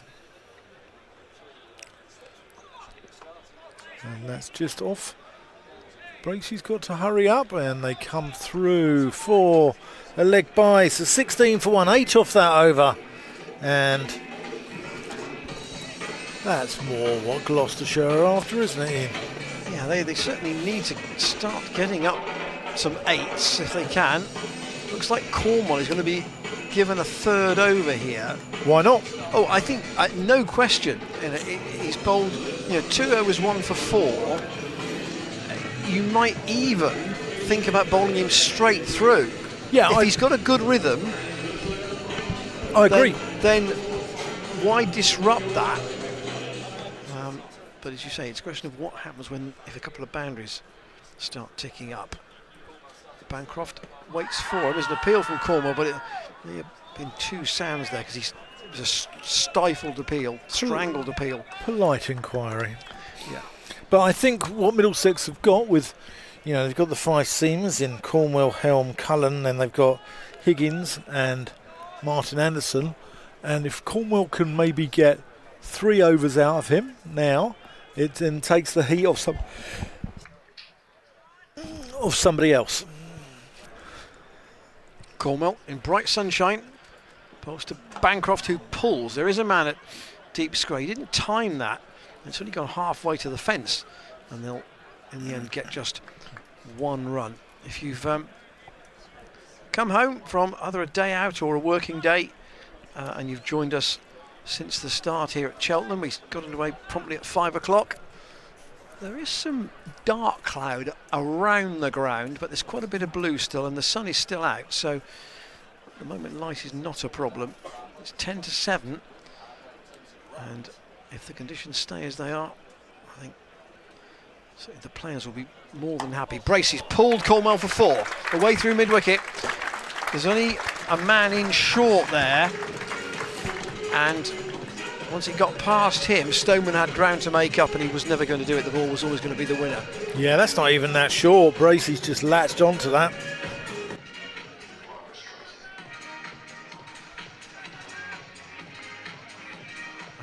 Gloucestershire need a couple more of those just to get a bit of momentum into this innings. Cornwall again to Bracey into the ground, and Cornwall fields off his own bowling.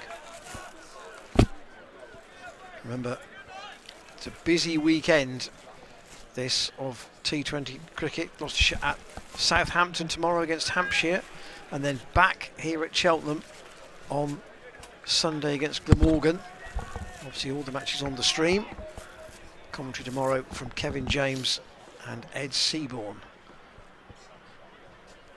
Cornwall in. Bracey's fired that pass to Cares. That's a good shot. That will go out towards the mid-wicket boundary, straight to mid-wicket, all the way for 4. Oh my word, that's a shot and a half there, James Bracey. Wowzers. As you say, this is the test for young Cornwall, but he's bowled 2 such miserly overs that even a moderately expensive one here is not going to make his figures look terrible at all. Comes in again to Bracey, down the leg side and a wide. Yeah, so this perhaps is the over that Gloucestershire have been looking for, to try and get them to a little bit of a point where they feel there's some momentum about the innings. Well, so much of cricket is played in the head, isn't it? And James Bracey's going to go, right, I'm going to go and dominate the youngster here. I'm going to go and put the pressure back on him, which he's done. And then Cornwall's thrown a wide down the leg side. Cornwall again, slower ball. Oh, in the air from Bracey. He's going to be caught by De Cares. And the youngster's got his wicket. Bracey went too early, didn't read the slower ball. He's got a leading edge. And De Cares, having dropped Bancroft earlier, wasn't going to make the same mistake a second time. And Gloucestershire lose their second wicket. It's 25 for 2. Clever cricket from the youngster. Bracey walks ruefully back, and that brings Webster out to number 4. There's a sense, I know you left the commentary point briefly for the breakdown, but do you sense any nervousness among the crowd with that total of 182 to chase? Yeah, I think again, we talk about cricket being played in the head, and when you've got a side 31 for 4 and then they recover for 182, it feels a lot worse than, you know, say there'd been 150 for 2 and you'd pull them back to 180.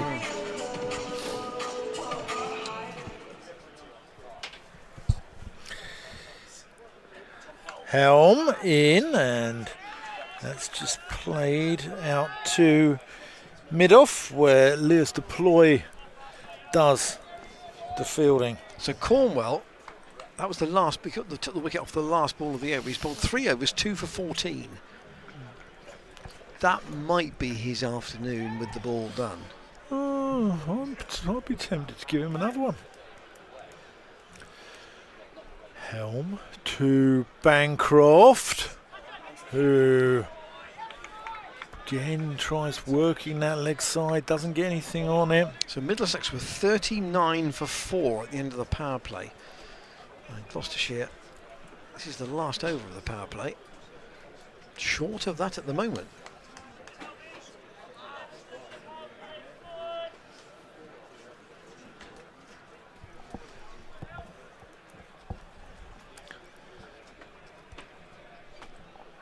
Helm.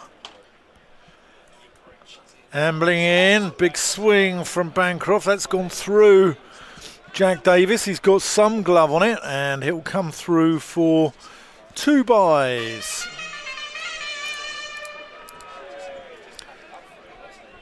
Crowd just not getting into it today, are they? Perhaps it was a bit, the energy was sucked out of them a bit by that Middlesex partnership. Perhaps they thought that this might have been all wrapped up pretty quickly at one point. Helm. Bancroft just chops that one out to deep backward point and will get off the mark.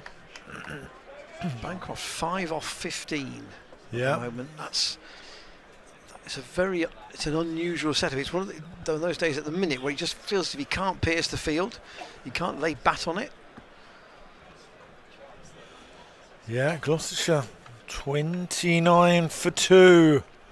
Last over the power play. 2 balls left, and they're going to be behind Middlesex, you would think, at this point.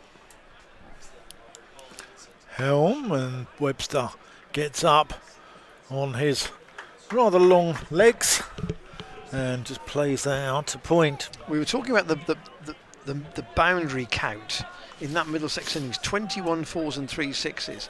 Now, clearly there weren't that many in the power play because they were 39 for 4, but Gloucestershire are going to have to start finding the boundaries regularly if they're going to not be left a long way behind in this chase. Last ball of the power play.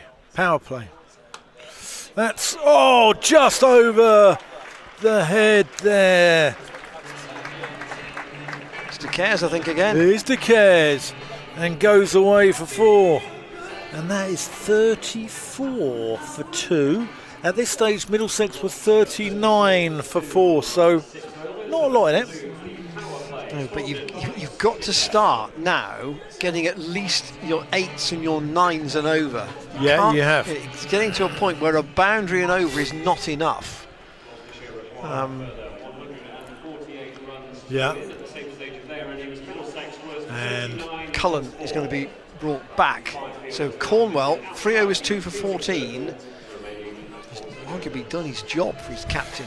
Without doubt. And Blake Cullen to come in. Now Middlesex, of course, have got the flexibility to set a deeper field if they so wish.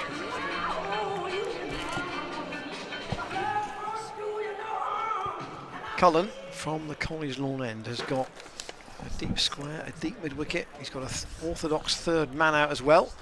And Webster stands tall, tries to crash it away through the offside, doesn't get a touch, and it goes through to Jack Davis.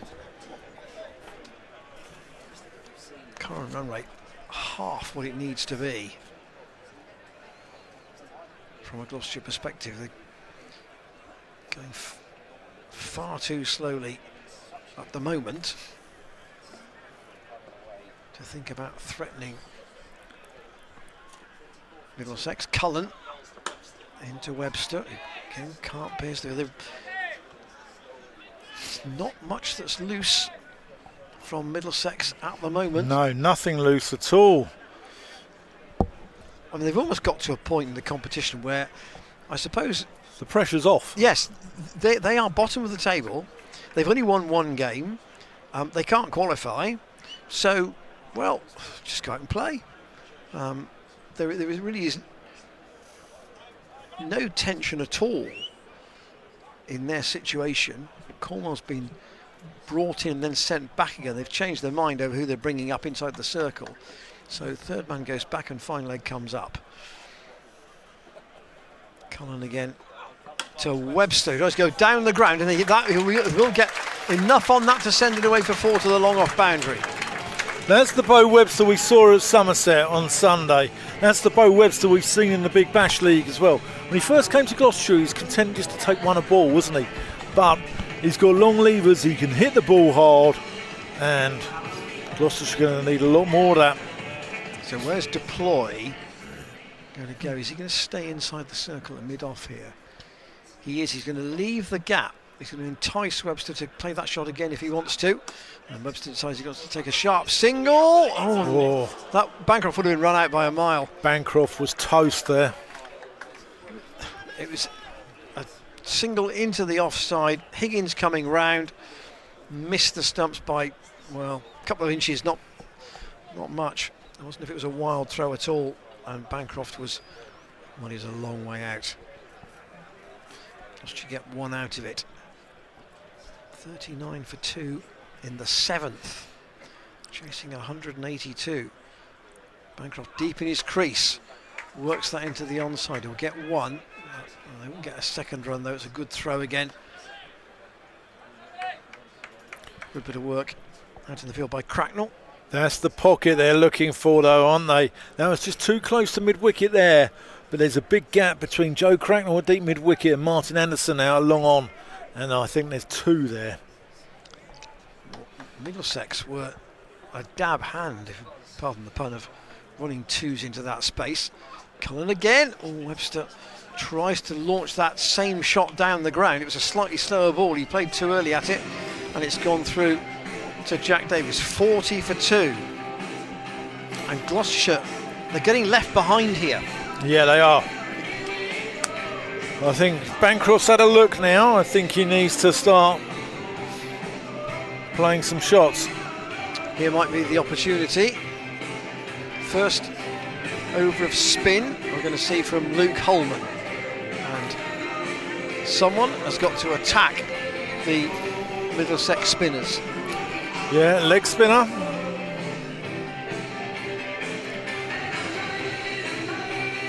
But he's a tall leg spinner. He is, so yeah. He can get bounce as well. There are two types of leg spinners, aren't there? You've got the shorter guys like Warren and Abdul Qadir and those guys, and then you've got the taller ones like Cornblayer, you know, those guys who push it through a little bit quicker. And he's a tall man anyway, Holman's about 6'5". Here he comes. That's a big appeal, and Bancroft goes, Holman strikes, first ball, Bancroft tries reverse sweeping and departs for 10, and Gloucestershire were a spot bothering. Yes, that was not the most fluent 10 of Cameron Bancroft's career.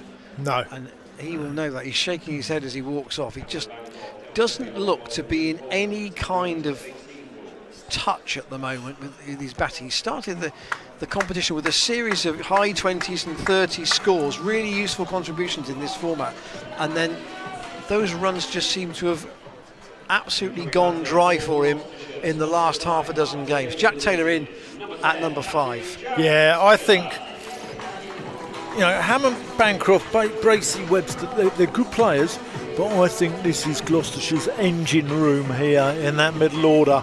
Taylor, Price, Charlesworth, 5, 6, 7. I think that's what wins games for Gloucestershire.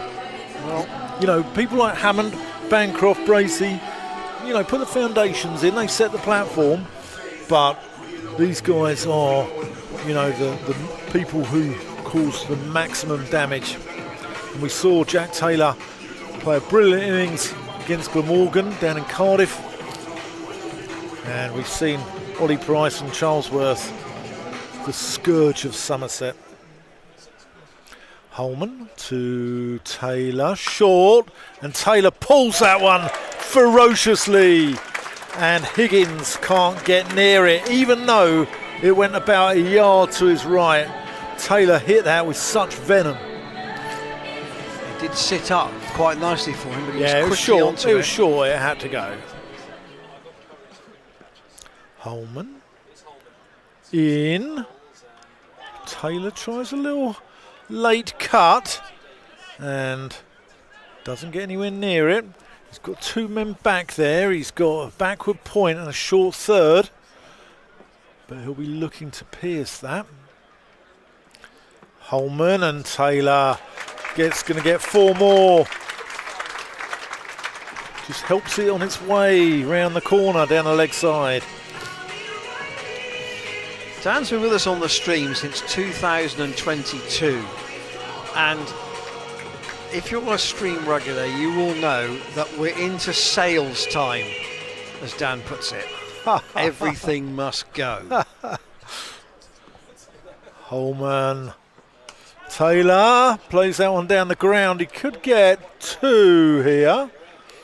Yeah, it's going to get cut off there by, I think that's Martin Anderson down there. Taylor. See, this is what I mean about his captaincy. He leads from the front, and he's already given us a little bit of impetus, hasn't he? 50 up in the 8th over, though. Taylor just late cutting, and that goes to the finer of those fielders, and it's going to be 50 for 3 at the end of the 8th, and Gloucestershire somewhat needed that one. They need a big over from somewhere, maybe an 18 or a 20 or even more than that, to really get them into you feel as if you're, you know, In terms of the Grand National, there's only about 4 runners behind you at the moment. You're half around the first circuit. that's what it feels like. Meanwhile, Ian Randall and I both refused at the chair. Well, that's why we stand up. Here is Helm to bowl the 9th over. 182, remember, is the target. And Webster can't get that away either. And for all their poor form in this competition, you would not think it. No, I think they've been excellent. I think they've been really good, Middlesex. There is a dark cloud over the ground, but still the sun remains out.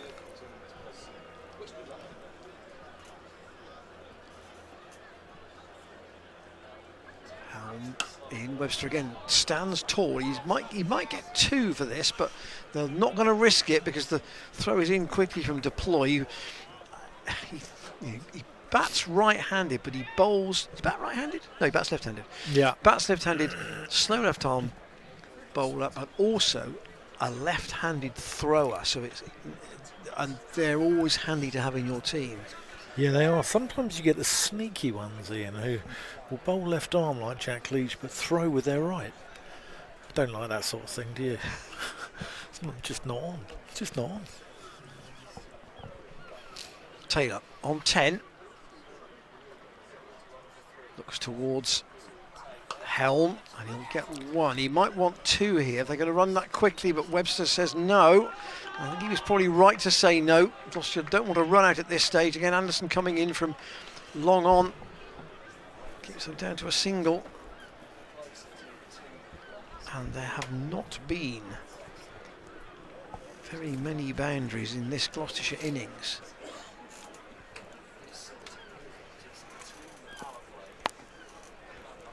I don't know how many there are in a moment. I'll just top them up. It won't take very long. 5, I think. It's not much in 10 overs. Helm, to Webster, who tries to drive that into the College Lawn car park. It winds himself up, but doesn't get a touch. He goes through to Jack Davis. Bound ball time here. They're going to get horribly behind on the rate. It's going to be up at around about 12 and over for the second half of this innings if they're going to win. And the light's not brilliant either. Webster does this time pick the slightly slower ball, and it goes out to deploy wide long off. But it's, with the exception of the 2 Middlesex guys in the middle order, Anderson and Davis, and a little bit from De Caires at the end, really nobody else has found or been able to pick the pace of this pitch.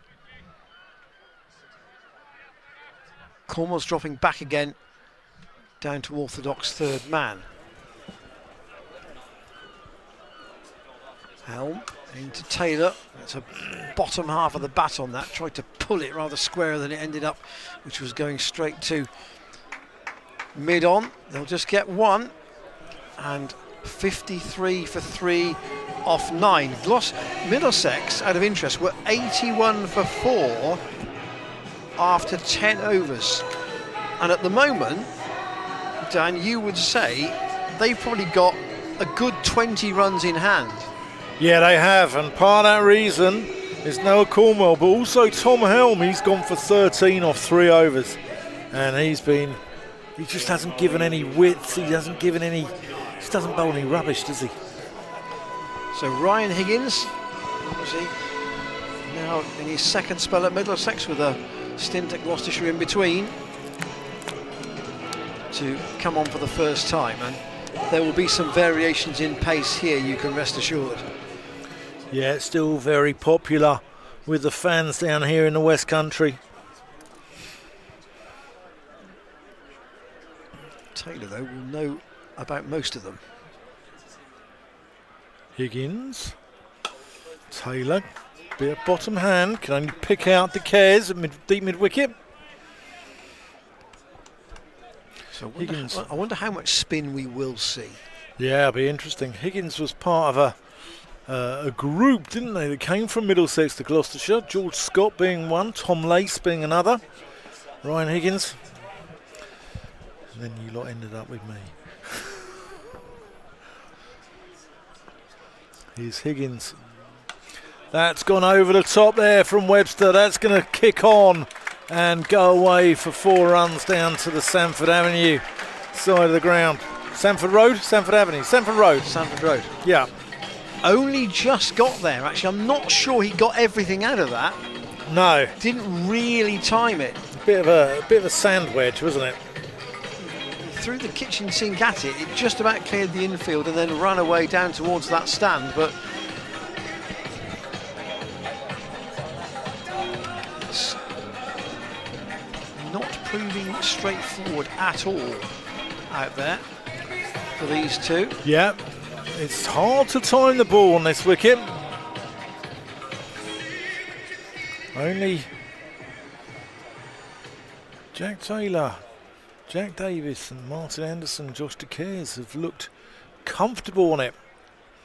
Here's Higgins in, and that's played into that pocket. They're going to look for 2, but that's really good work from De Cares. Runs around it, keeps it down to 1. The throw actually wasn't that accurate, but he No, got it it wasn't. away quickly, and that meant that there was never any thought of a second run. The trick is getting it out of your hand quickly, isn't it? And that plants that seed of doubt into the batter's mind. 60 for 3. Yeah, this is the halfway stage. This is the 10th over of the innings. Higgins to Taylor, and that's going to be 4 runs. Jack Taylor gets the balls into areas where you just don't expect him to.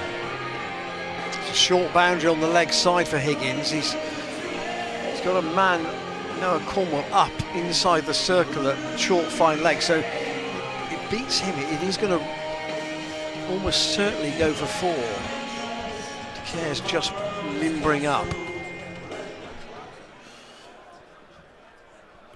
Higgins. Taylor! That's big one. 6.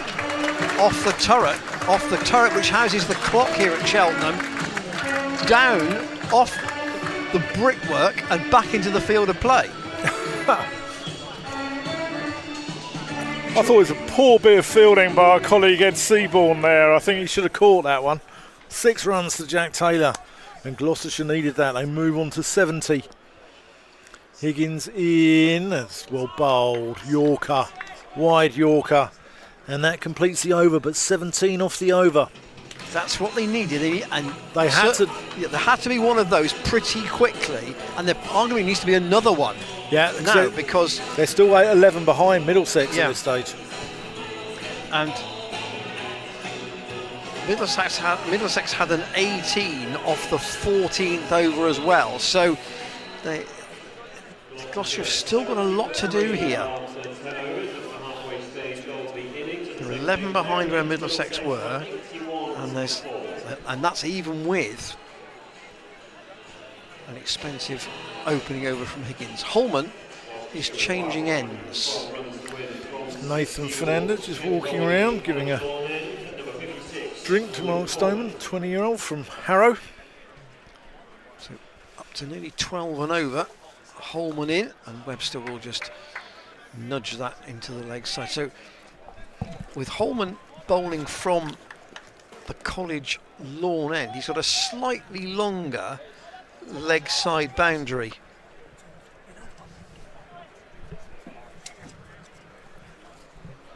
To work with, and the batter of course is trying to hit against the spin. What will Taylor's attitude be? He's got that off the end of the toe end of the bat, really, out on the leg side. They'll just get a comfortable single, and it will remain at 3 down, and Gloucestershire with just the 2 singles off this over. Holman wheels in. Webster again just look for the 1 out to deploy at cover point.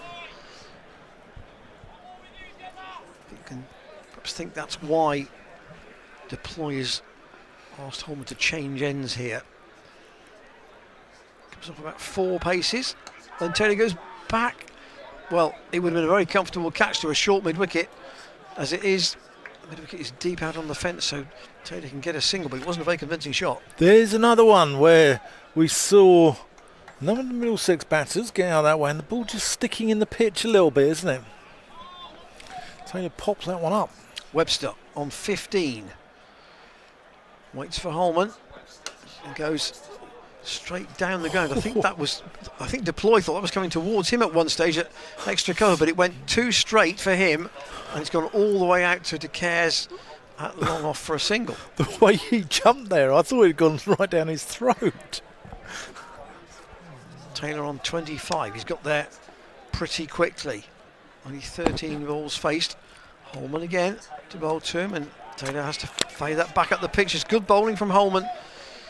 And Middlesex are not giving Gloucestershire any wriggle room at all here.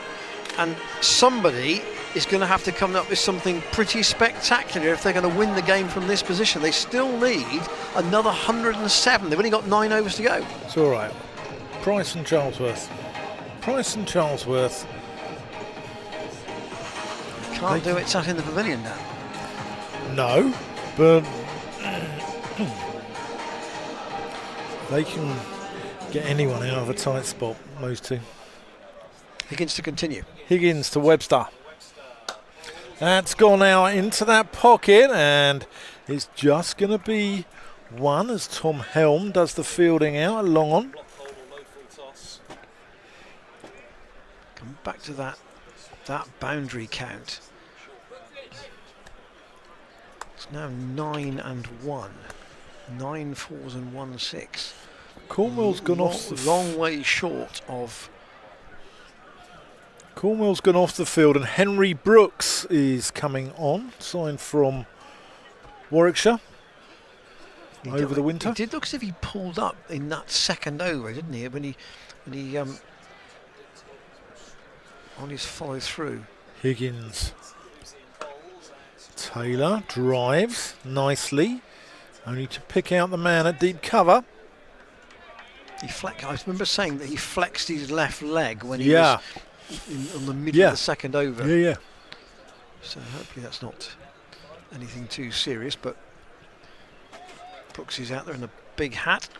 Shadows lengthening here at Cheltenham as Higgins comes in, and that's driven beautifully by Bo Webster. Bo by name, Butte by nature. Yeah, that was a well-placed shot between Holman and Deploy. Higgins just striving for that Yorker, isn't he? And away down towards the main scoreboard.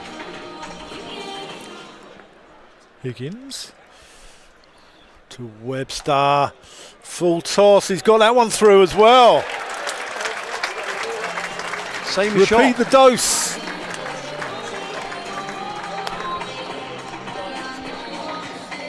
And I'll tell you what, Gloucestershire need these because they're still, going to be about 13 behind Middlesex at this stage of the game.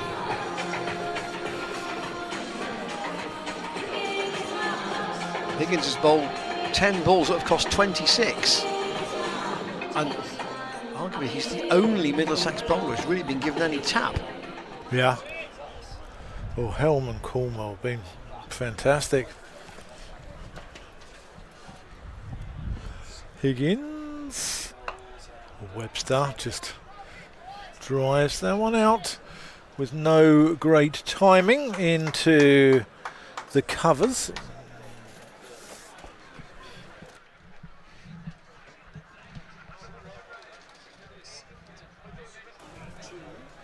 Jobs of media managers. Covering speakers on the ground when it's wet, scrambling for Dan Whiting's notes. Higgins in, and that's down. No, it's not down the leg side. It's Taylor trying to wipe that across the line. Jack Longstaff, what a ledge.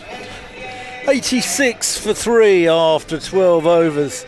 And Middlesex are Gloucestershire are still 12 behind where Middlesex were at this stage of the game. Yeah, they're still an over behind, I would say, and they've got to make that up quickly. Otherwise, the rate will be Everest-like in the last 3 or 4 overs, and it would need a miraculous finish. But Holman, spinning the ball away from the right-handers, is going to keep going here from the College lawn end. Webster onto the back foot again, stands tall, forces that up to De Caires at wide long off, and only get one. He's trying to take the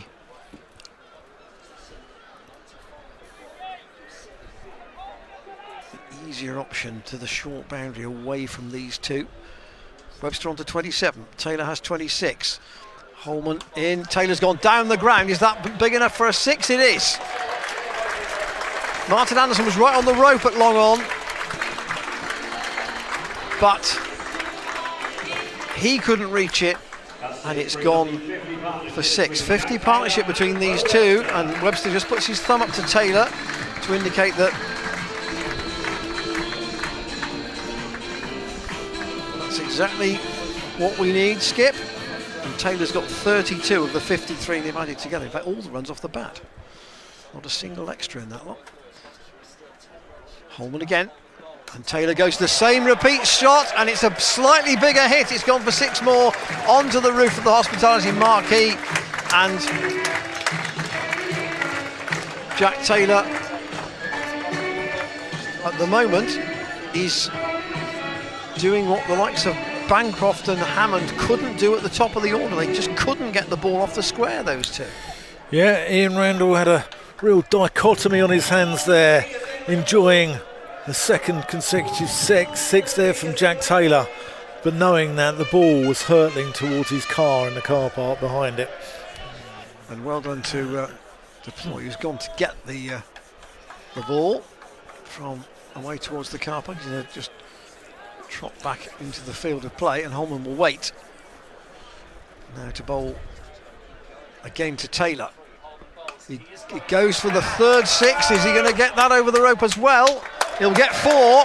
It's into the gap, and the skipper is pulling or starting to pull this innings round. It's by no means a done deal yet.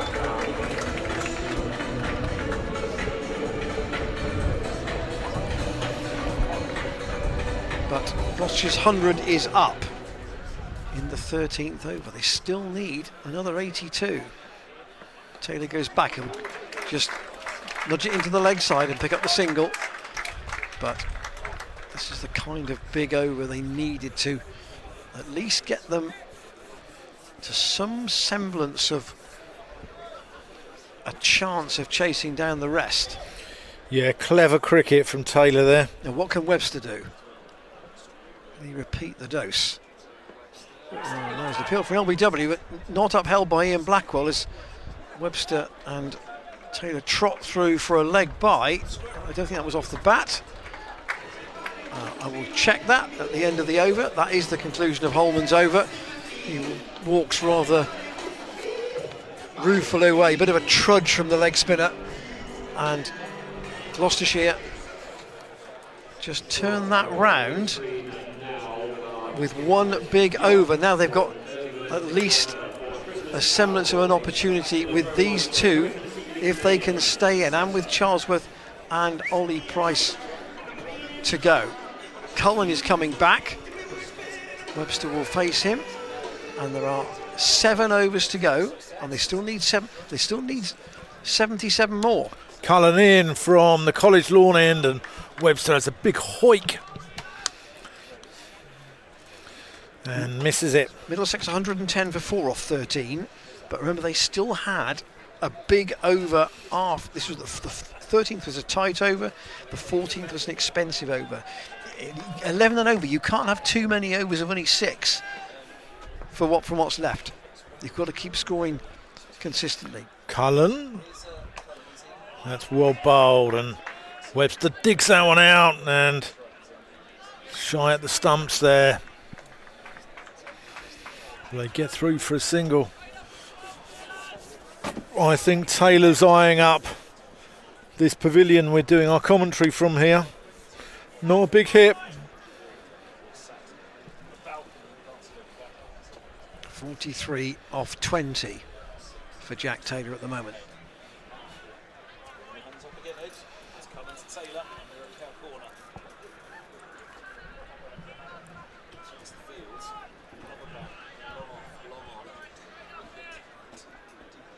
It's got a heavy cloud over us as well at the moment. Yeah. Taylor has a big swing and misses that one as well. Again, well bowled by Cullen, just rolling his fingers across it. Really well bowled. Are you talking about the weather, Ian, or life? I was more thinking of the weather, truthfully. I think I felt a spot of rain.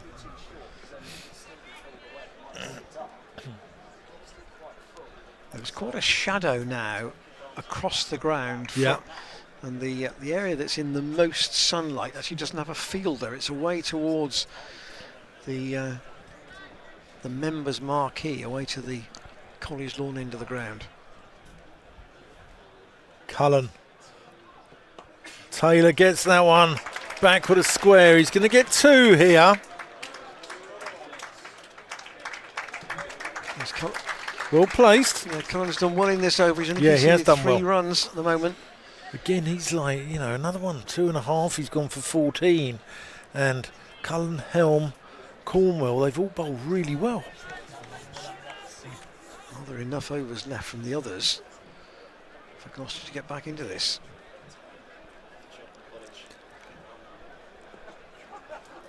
Taylor knows they need a boundary in this over. Cullen. Again, Spears in the Yorker. Really good. Really good. Not from a Gloucestershire point of view, but just what his skipper needs out of him at this stage of the innings.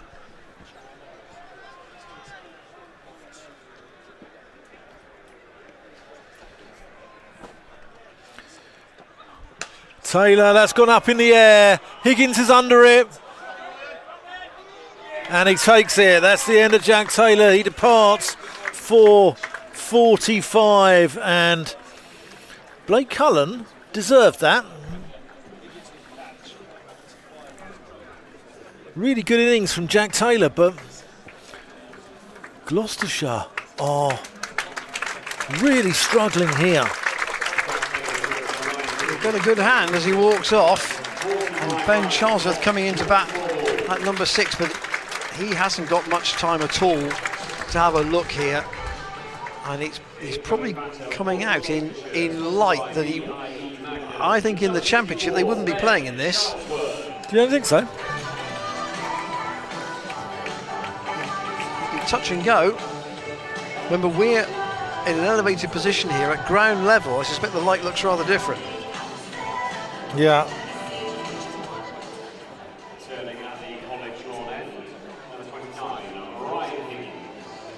So, as Dan said, Cornwell 2 for 14 from three overs. Helm 0 for 13 from 3. Cullen 1 for 16 from 3. And then Holman and Higgins are the 2 who really had the treatment. They have 5 overs have cost 61.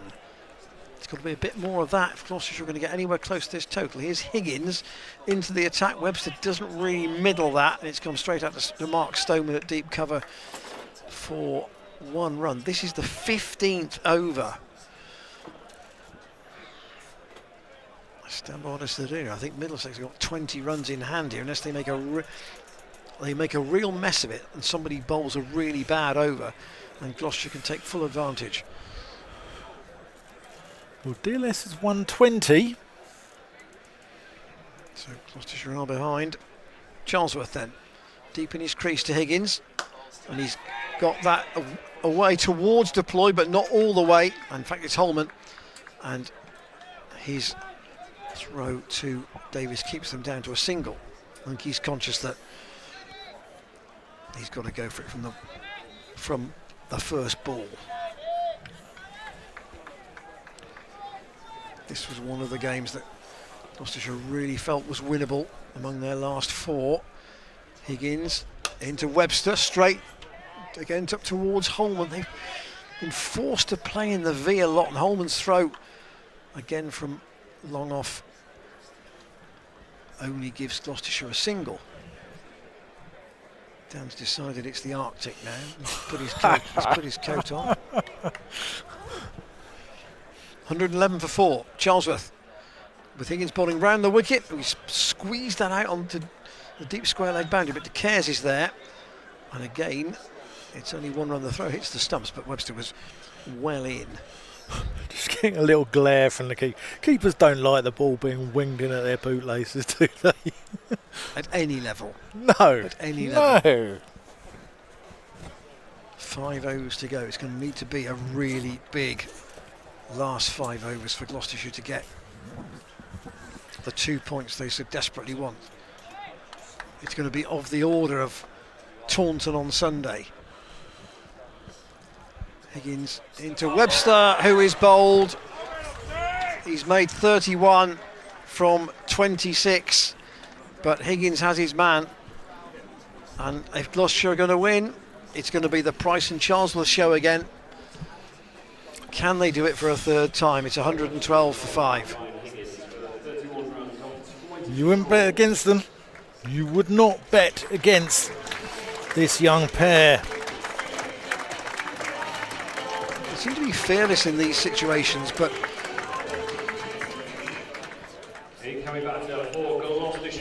think about what they do is they complement each other so well, because they're a right left-handed combination, and Ollie Price scores in a 360-degree arc. You know, he'll ramp, he'll sweep, he'll reverse sweep, and this over from Higgins has had 4 singles and a wicket. I know he's won games and he's been a great finisher this year, but I think Ollie Price is too good to bat number 7. Well, he may be, from Gloucestershire's point of view, well, he has to be the answer today, you would think, with respect to those following. These two have got they haven't got time to hang about, and they are the most recognised batters left. Higgins to Ollie Price, and bunts it into the ground. Higgins fields off his own bowling. That's a really good over. Only 4 off it and a wicket, and Gloucestershire 112 for 5. They are 18 runs behind where Middlesex were at this point. They got 51 off the last 5 overs. Gloucestershire need to get 70. 70 off 5 feels a lot. Yeah, I think Ben Charlesworth here will be eyeing Luke Holman up, and he'll be eyeing the Sanford Road stand. That's his area, mid-wicket, where he hit the 6 to win the game against Somerset. And I think he'll be looking to put one into the coffee and donut stall over the back there. Needs 3 or 4. Holman. And that's down the ground there from Charlesworth. He's going to get 2. He could get 4. No, he's going to get 2. Good work. Now in the deep there from De Caires. I think the sun is just going to last long enough.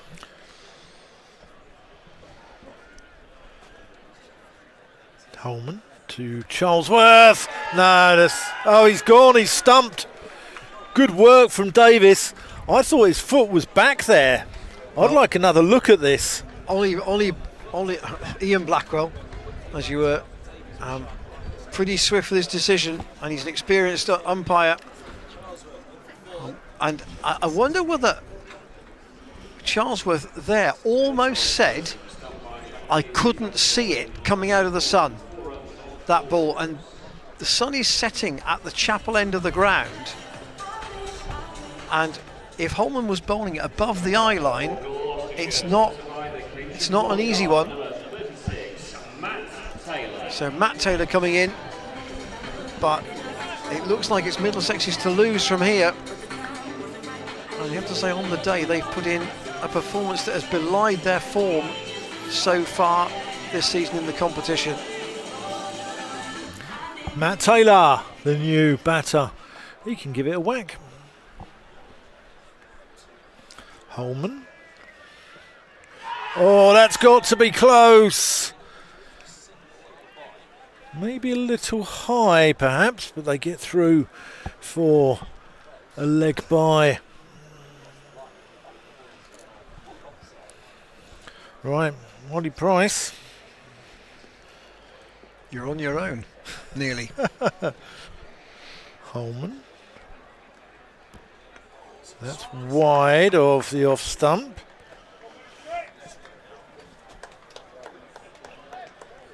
It's good this from Holman. Cornwall's back on the field, by the way, for Middlesex. Henry Brooks has gone off. Oh, he's given that one as well. Ollie Price's foot hadn't moved. Is it on the line? Well, Ian Blackwell was pretty convinced it was out. I don't know what line he's looking at, but he's stood right where the umpire should be stood, and a second stumping for Jack Davis. And Holman, having been really expensive earlier, has now come back and taken 2 big wickets. Josh Shaw. Gloucestershire are going to win 3 games. They have to win the last 3, I think, from here. This one all but gone with 4 overs to go. Well, the Libertines sang "Time for Heroes." Josh Shaw, it's time to be a hero. Holman to Shaw and plays that one nicely out to De Caires. You shouldn't be thinking about it like this, but Gloucestershire's run rate of the teams on 11 points was just fractionally the weakest of the 3. And the last thing they would want to do here is lose by too many. They've got to get as close as they can to try and keep that run rate as a it was fractionally positive at the start of the game. It might be fractionally negative at the end unless they can get really quite close to this target they're after. 4 overs to go. Yeah, really good from Holman. Bounced back really well, and he's removed Bancroft, Charlesworth and Price. 3 wickets there. Cornwall coming back to bowl a 4th over, and that's a good clean hit. That will probably go for 6 runs into the members. That's a good shot. He saw that well enough. Josh Shaw. Sort of shot he played down at Cardiff. And he's a big, strong lad. Yeah.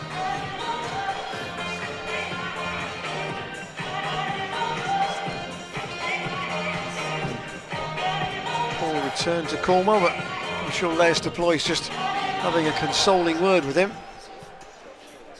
Shaw deep in his crease on 22 for 7. Still need another 60. And Shaw tries to pull it, but plays it into his pad off a bottom edge. They want 2, but Cracknell's quickly in, and they'll have to make do with a single. I don't think this is over yet. I know it's 15 and over, but these 2 can score, and quickly. Would you accept it's quite dark now? Nah, get Specsavers in. Cornwall around the wicket. Into Shaw, plays it into the ground. It bounces down away on the leg side, and Jack Davis tumbles across to take it. And actually, it's Matt Taylor who's picked up the 1 run. One of the umbrellas to our right hand side is just toppled a little bit, obviously not in its original base. There's Schweppes advertising on there. Remember when they sponsor the county championship here? Oh, I am old enough to remember that, Dan. Surprising as it may seem.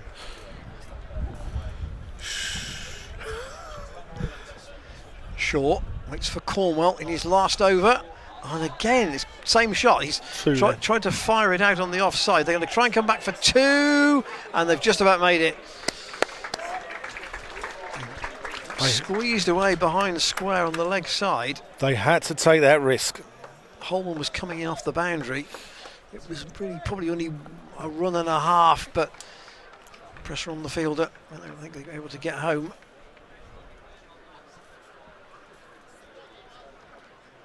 Credit to Ploy for his captaincy today. He's very, very exact with his field settings.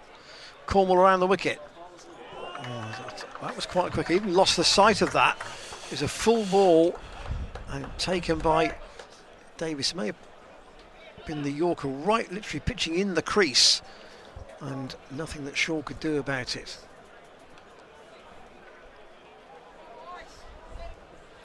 Been very impressed with Noah Cornwell. And his 8th appearance in T20. And his last over his allocation. Shaw, again, I think didn't time that quite well, whether he didn't see it properly, and hard to tell, but he only gets one run, and it's 127 for 7. 54 off 3. 55 off 3, sorry. Yeah. And in terms of who's got what left for Middlesex, Cornwell has now bowled out. Good effort from him, 2 for 25 from his 4 overs. Helm's got 1 left, Cullen's got 1 left, Higgins has got 1 left. Middlesex have only used the 5 bowlers. But it is the 2 who've been so dangerous for Gloucestershire at the top of the order, in Miles Hammond and James Bracey. Helm, and that's gone up in the air. Higgins is under it. And safe as houses. And Josh Shaw departs for 11.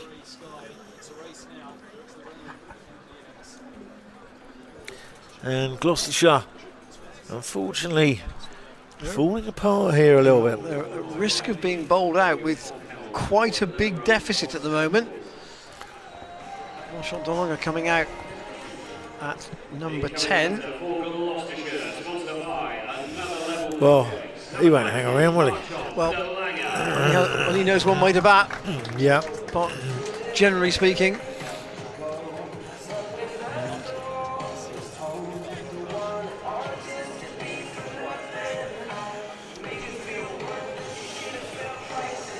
Middlesex have come here and done a number on Gloucestershire.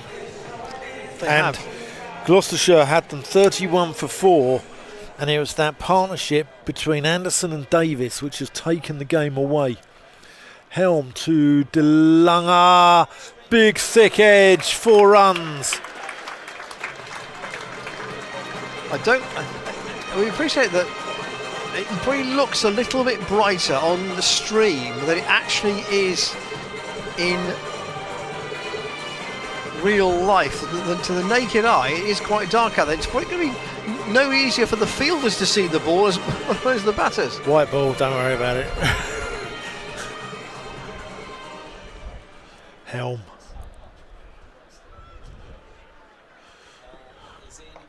DeLunga just cuts that into the offside. They look for 2, but Liz Deploy comes round. Does the fielding. It increases the focus now, you would feel, on both the match on Sunday here against Glamorgan and tomorrow's game at Southampton. Huge game. Helm to Matt Taylor. Driven nicely, but only going to pick up 1. Cracknell out there doing the fielding. I wonder where Gloucestershire feel that, and you've said it was the stand that got away from them, and also the bowling for Middlesex at the start. Yeah, I agree. They were 34 for 2 at the end of the power play. That's really is a low score when you're chasing 180. Yeah. Helm in, DeLunga, 4 runs. Oh, that's Calypso off the back foot.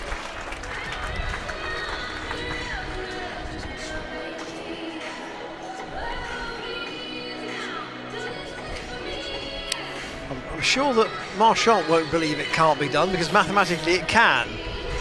Oh, he's a very positive individual, isn't he? The glass is always half full with Chana.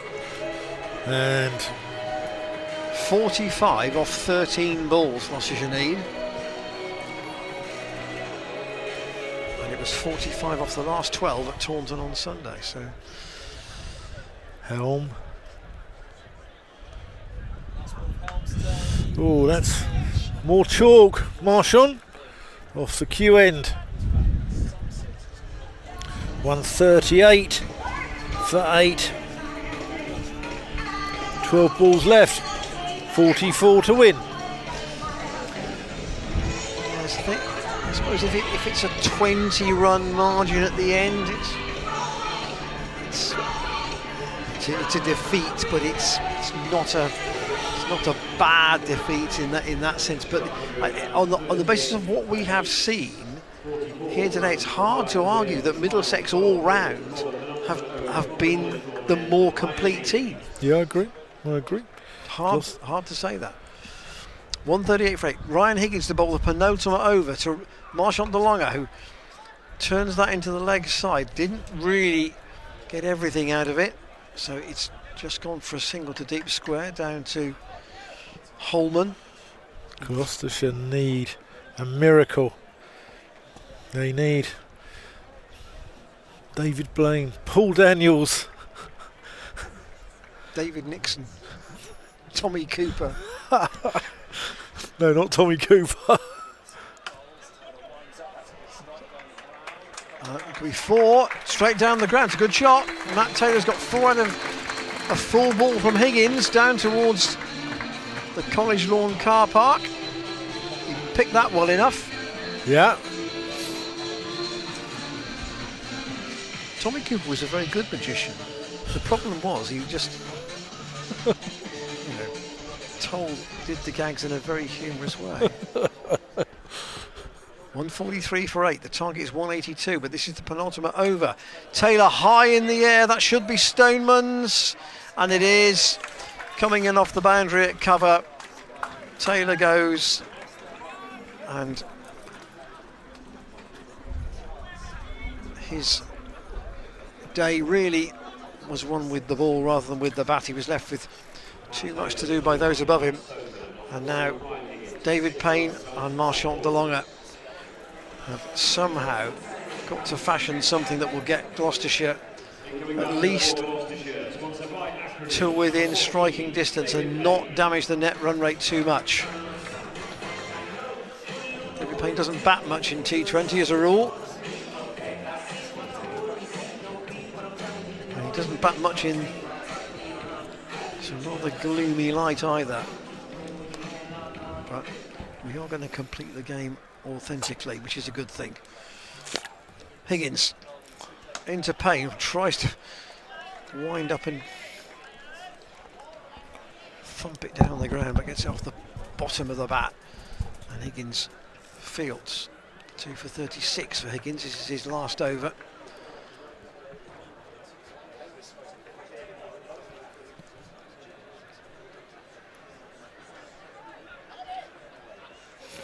Can Middlesex upset the form book? Twice do you wonder there at the Morgan tomorrow. Gloucestershire are going to be in trouble with a potential run out here, and they've just got through. Deploy, as Payne called de Lange for the single, decides to throw to the keeper's end. Didn't hit the stumps, and Davis just about. Stopped any overthrows.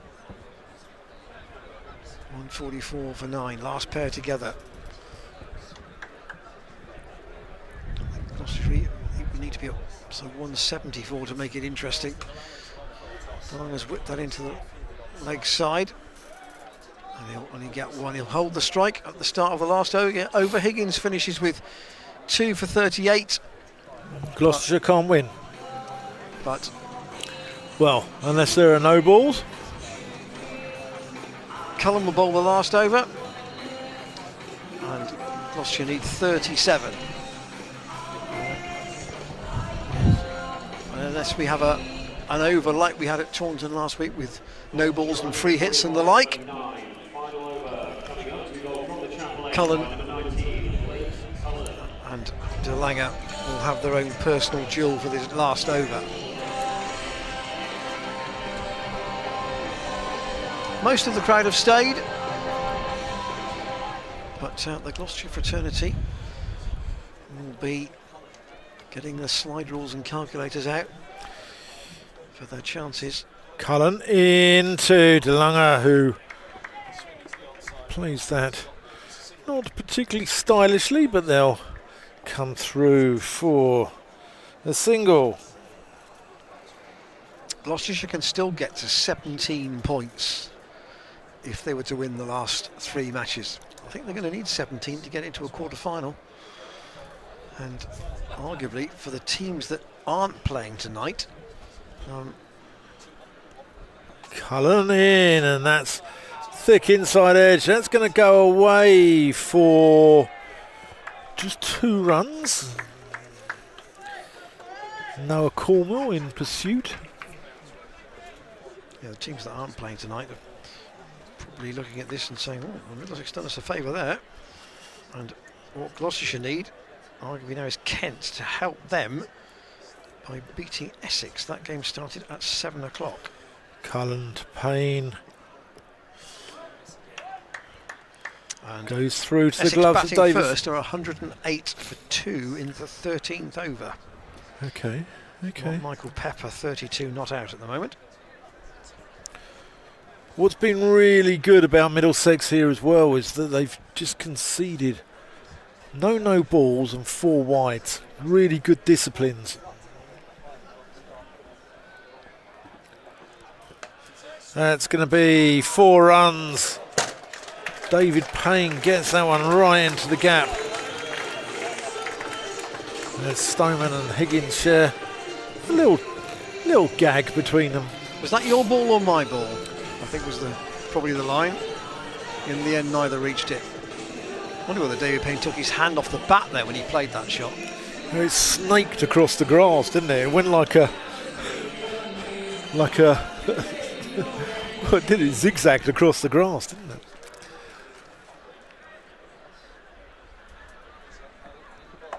Cullen out. End of. David Payne perishes. Luke Coleman with the catch. And Middlesex have won here by 29 runs, if my maths is right. Yeah, they have. And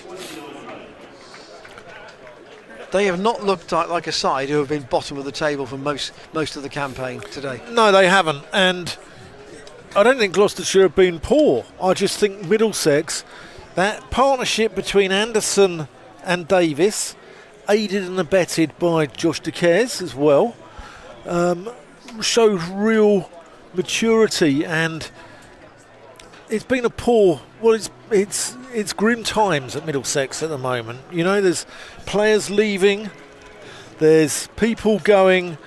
Ethan Bamber going this week, and they've showed a lot of heart, a lot of spirit, and credit to Middlesex for coming here and doing a number on Gloucestershire. Yeah, Gloucestershire won the toss. They had the choice of what to do. They said they would chase. They had Middlesex at 32 for 4 in the 5th over, with Deploy, Stoneman, Higgins and Cracknell all out. And then it was a stand of 101 between Jack Davis, who made 53, and Martin Anderson, 52, that really was the bulk of their 181 for 8 total. Some lusty hits from Josh DeCaires at the end gave him an unbeaten 31, and 181 for 8 looked a challenging total, with the possibility of light being a bit of an issue later on here at Cheltenham. But Gloucestershire did not at any point look as if they were going to get close to that after such a poor start. Hammond out for a duck, Bancroft 10 off 18. They couldn't pierce the field in the power play. James Bracey was caught by DeCaires off Cornwall for 16 then. Webster and Taylor at least gave a little bit of momentum to the innings. Taylor made 45 off 24, Webster 31 off 26, but nothing else followed it. And both Charlesworth and Ollie Price were stumped off leg spinner Luke Holman, and thereafter it was a vain attempt. David Payne last out for 7. Gloucestershire dismissed for 152 off the penultimate ball. They lose by 29 runs. Cornwall 2 for 25, bowled really well at the top. Helm 1 for 24, Cullen 2 for 23. Holman and Higgins were expensive, but they took 5 wickets between them. And Middlesex, for them, a morale boosting win. And can they do Gloucestershire a favour by beating Glamorgan tomorrow at Cardiff? And can Gloucestershire respond at Southampton, where they have a really poor record? What a time to do it tomorrow. Tomorrow would be a great time to do it. Yeah, huge credit as well to Noah Cornwall. I thought he was fantastic, you know, at the top of the innings. Tom Helm supporting him. Blake Cullen, those 3 went for 72 off 12 and picked up 5 wickets between them.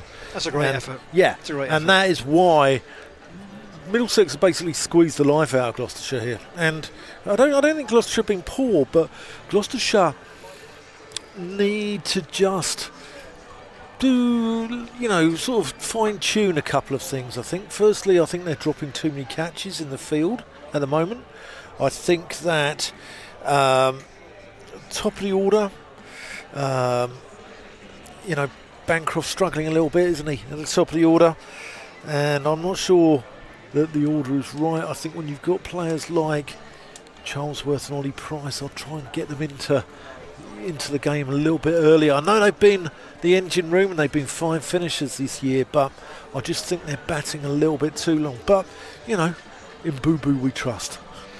The unpredictability of T20 cricket. You'd have said that Gloucestershire against Kent, Gloucestershire against Middlesex at Cheltenham, 2 very winnable games.